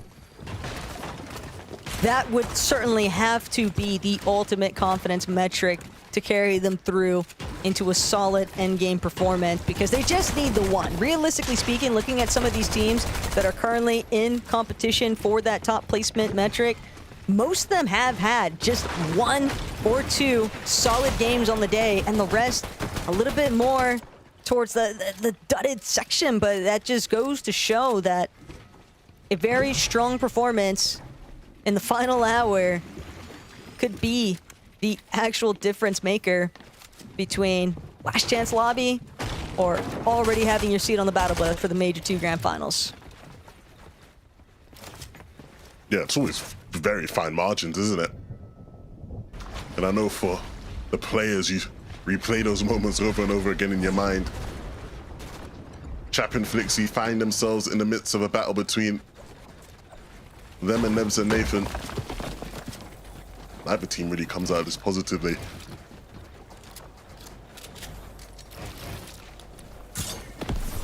A bit more of a net negative, though, for Flixie and Chap.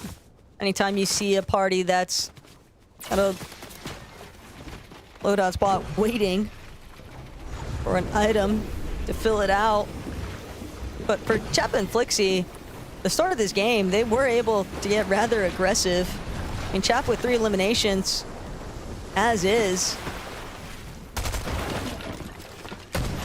And yet, still trying to see whether or not they can get some more out of it. Alvin and Brutus, a duo that needs to avoid falling at this stage. Their hopes clinging onto whether or not they can actually overcome Chap and Flixie in this current fight, or at least draw it out long enough to maybe discourage them from wanting to continue it. But they've got nothing to lose. Even if they fall now, it won't really make much of a difference in terms of how their day has already been going. And for Flixie, they'll find that first elimination. Alvin now just hiding, out of sight, out of mind, hoping that Chap and Flixie will be content with at least one of the two, and it does seem to be the case. They're not the only ones getting involved in action, though. Fishy and Hutty been active in the feed, and this is exactly what's been taking place. I mean, yeah, if you're running that Fishy, he's going to be ready for you. You know, they always say you want to pick your fights carefully. And unfortunately for some players in this lobby, you're not going to necessarily know right away of who exactly it is you're trying to go toe-to-toe with, but without a doubt, Fishy got to be one of the worst players to actually encounter, especially in a Game 5 circumstance, because there are no other opportunities in today's competition. It is going to be last chance lobby or bust. Yeah, just to clarify before someone clips you out of context, worst because he's good. Yes. Goes without saying.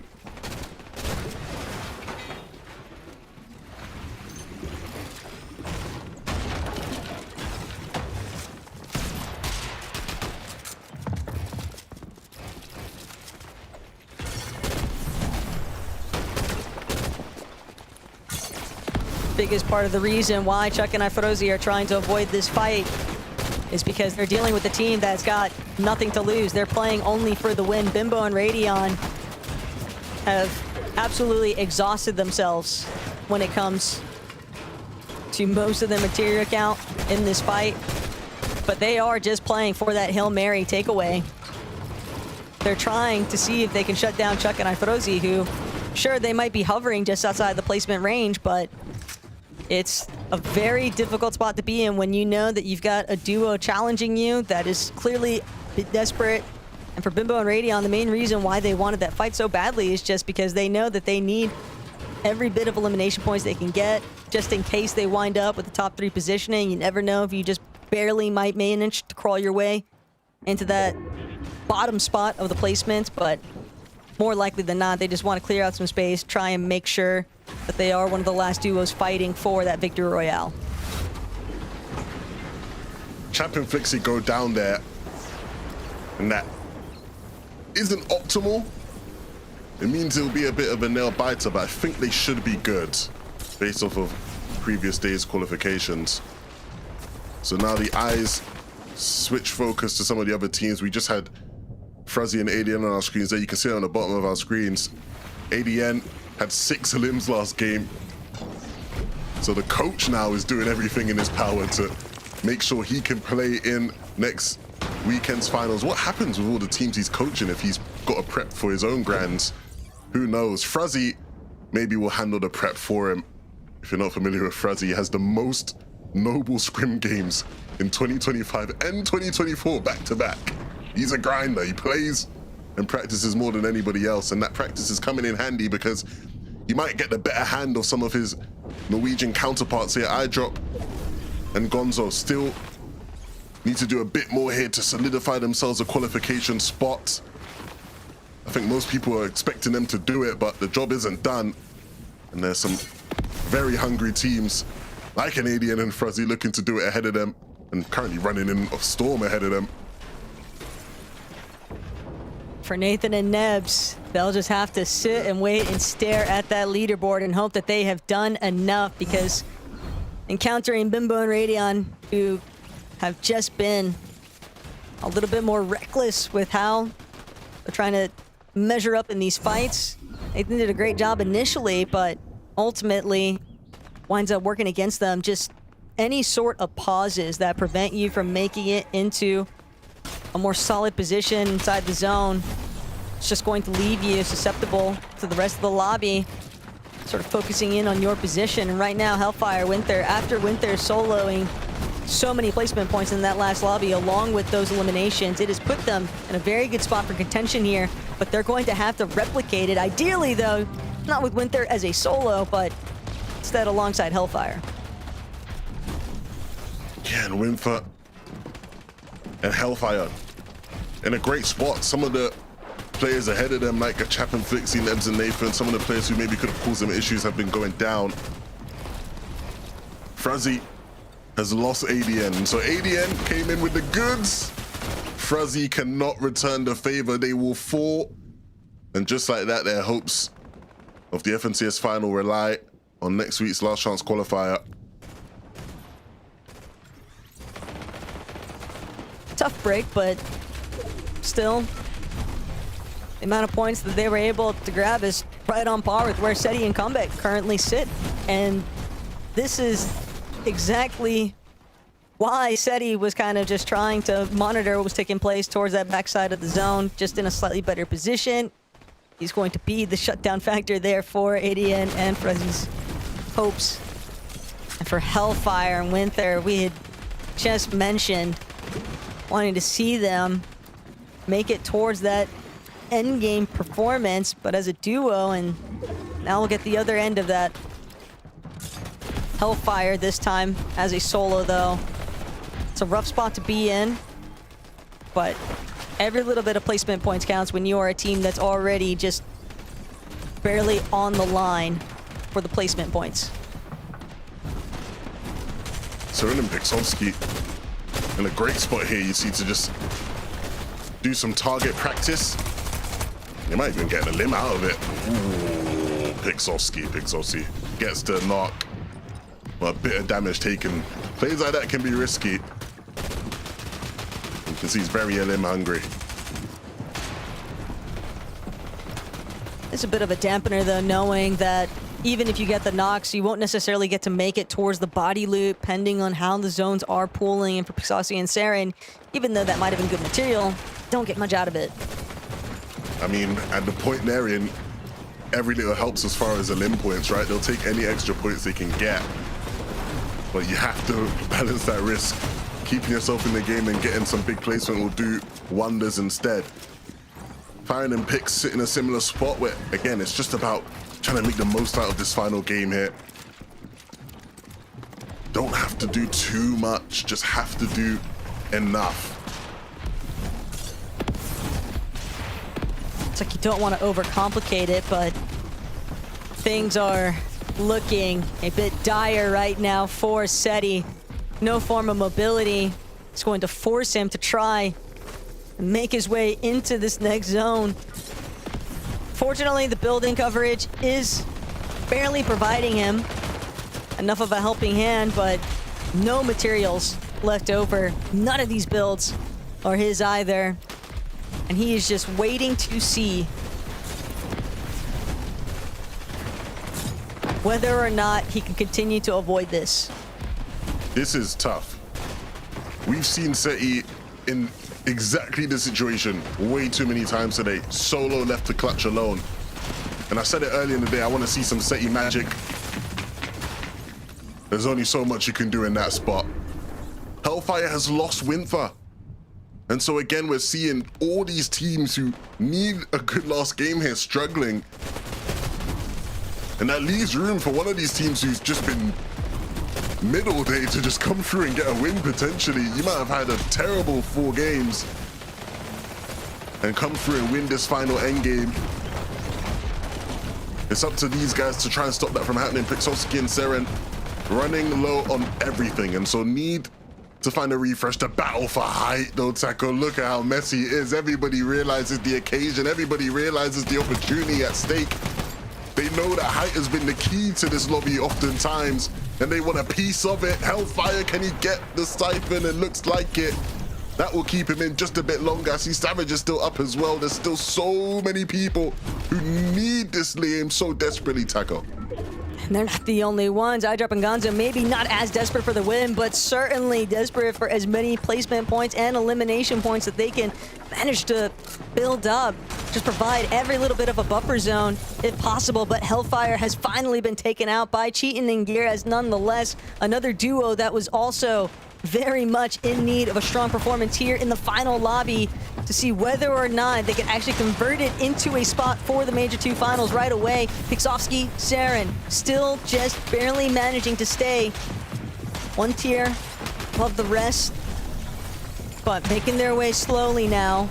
They'll have to go for that crouch maneuver. They don't have any materials left to work with, and up in height, no one has been able to establish it just yet. Vegeta and Sko is going to challenge for it and be successful, but now it's about whether or not they can make use of it. They want to try and see if they can bring this into a Victory Royale conversion, but it's not going to be easy.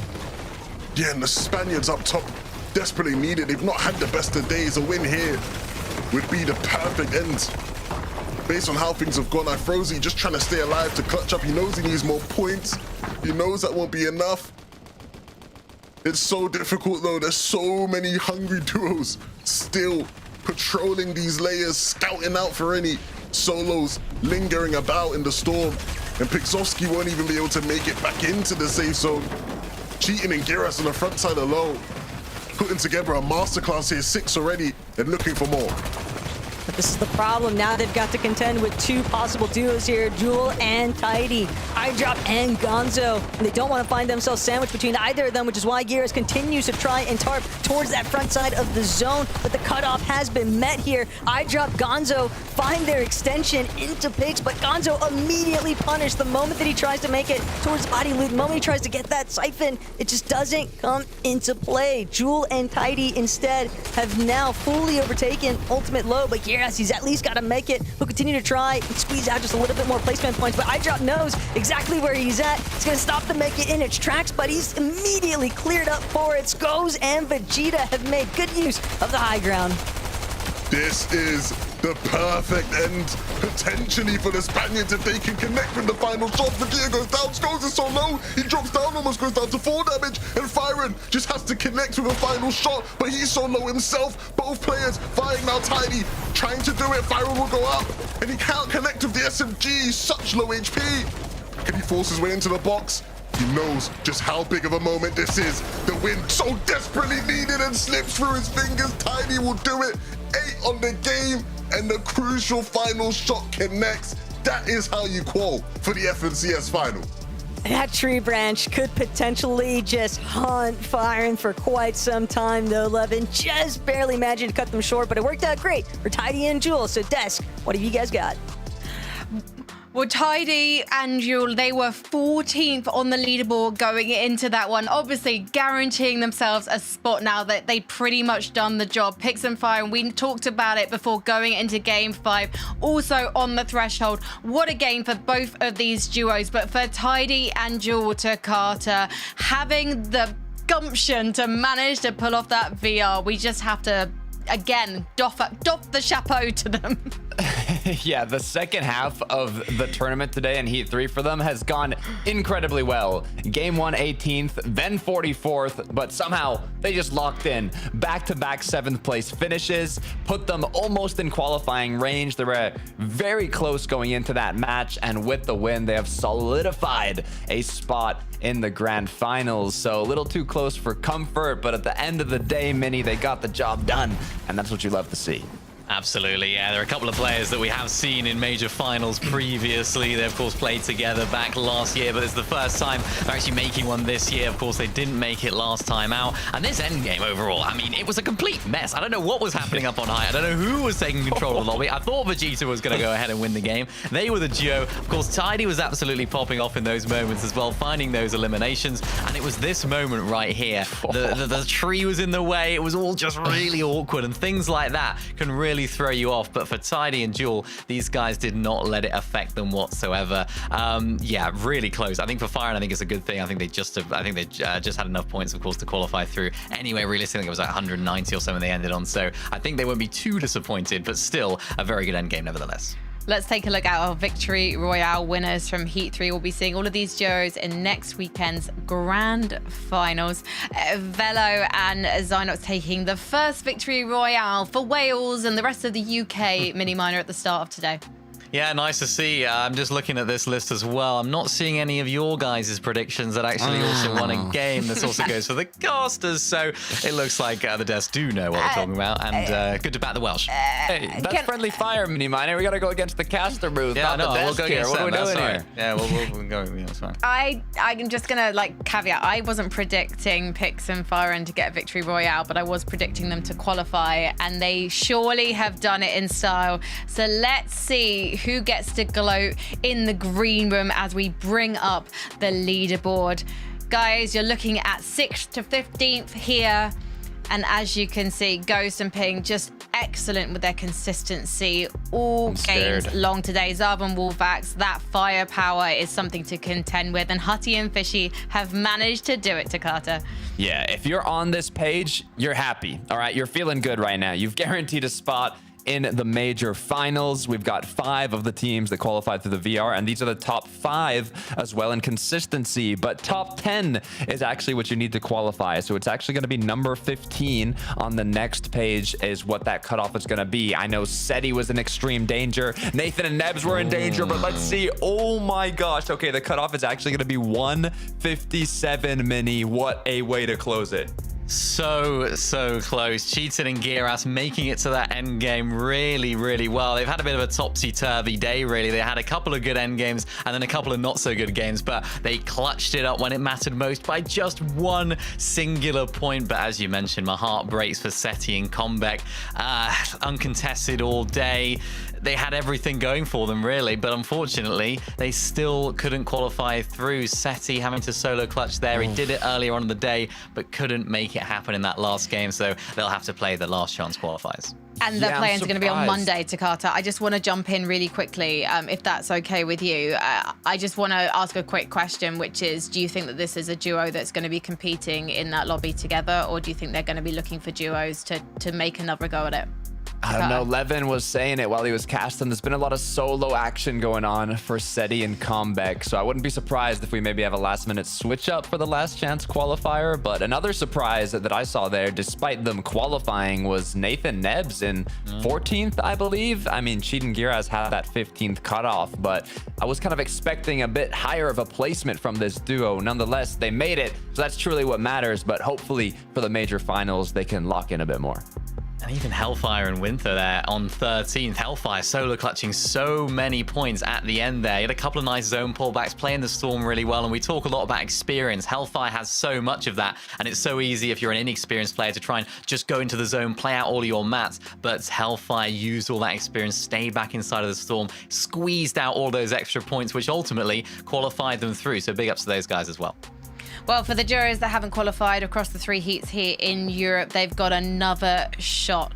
5 Victory Royale winners from the Last Chance lobby on Tuesday will join our qualified duos from this weekend in the grand finals. And we're going to be broadcasting the action. You do not want to miss it. And you do not want to miss Heat 3 of NA Central tonight. Mini Minor, you can probably give us a few reasons to why. I mean, the first one obviously being Peter Bottom Poyo. A few decent players playing in it, you know, a few big names you might want to see, you know, but yeah, it's going to be all right now. I'll probably watch it. Yeah, Venno and Aegis to Carter, seeing them as a duo. Do you think it's going to work? I'd like to see it work. I think this is going to be, I mean, we had Heat 1 in EU was the most stacked, and now Heat 3 in NA is the most stacked. So we got the two sides playing out right now. Yeah, and for me, like, I'm just really excited to see Kanada and Sphinx together, because that is probably going to be the chattiest duo, and I wish we could hear their comms. So hopefully one of those guys at least is going to be streaming that one. That's going to be on this channel in less than 3 hours. Everyone lock in, get your popcorn. It's just going to be cinema. And as for Europe fans, please join us next Tuesday for that Last Chance qualifier. Right now, though, guys, let's sound that horn.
drink up back to back.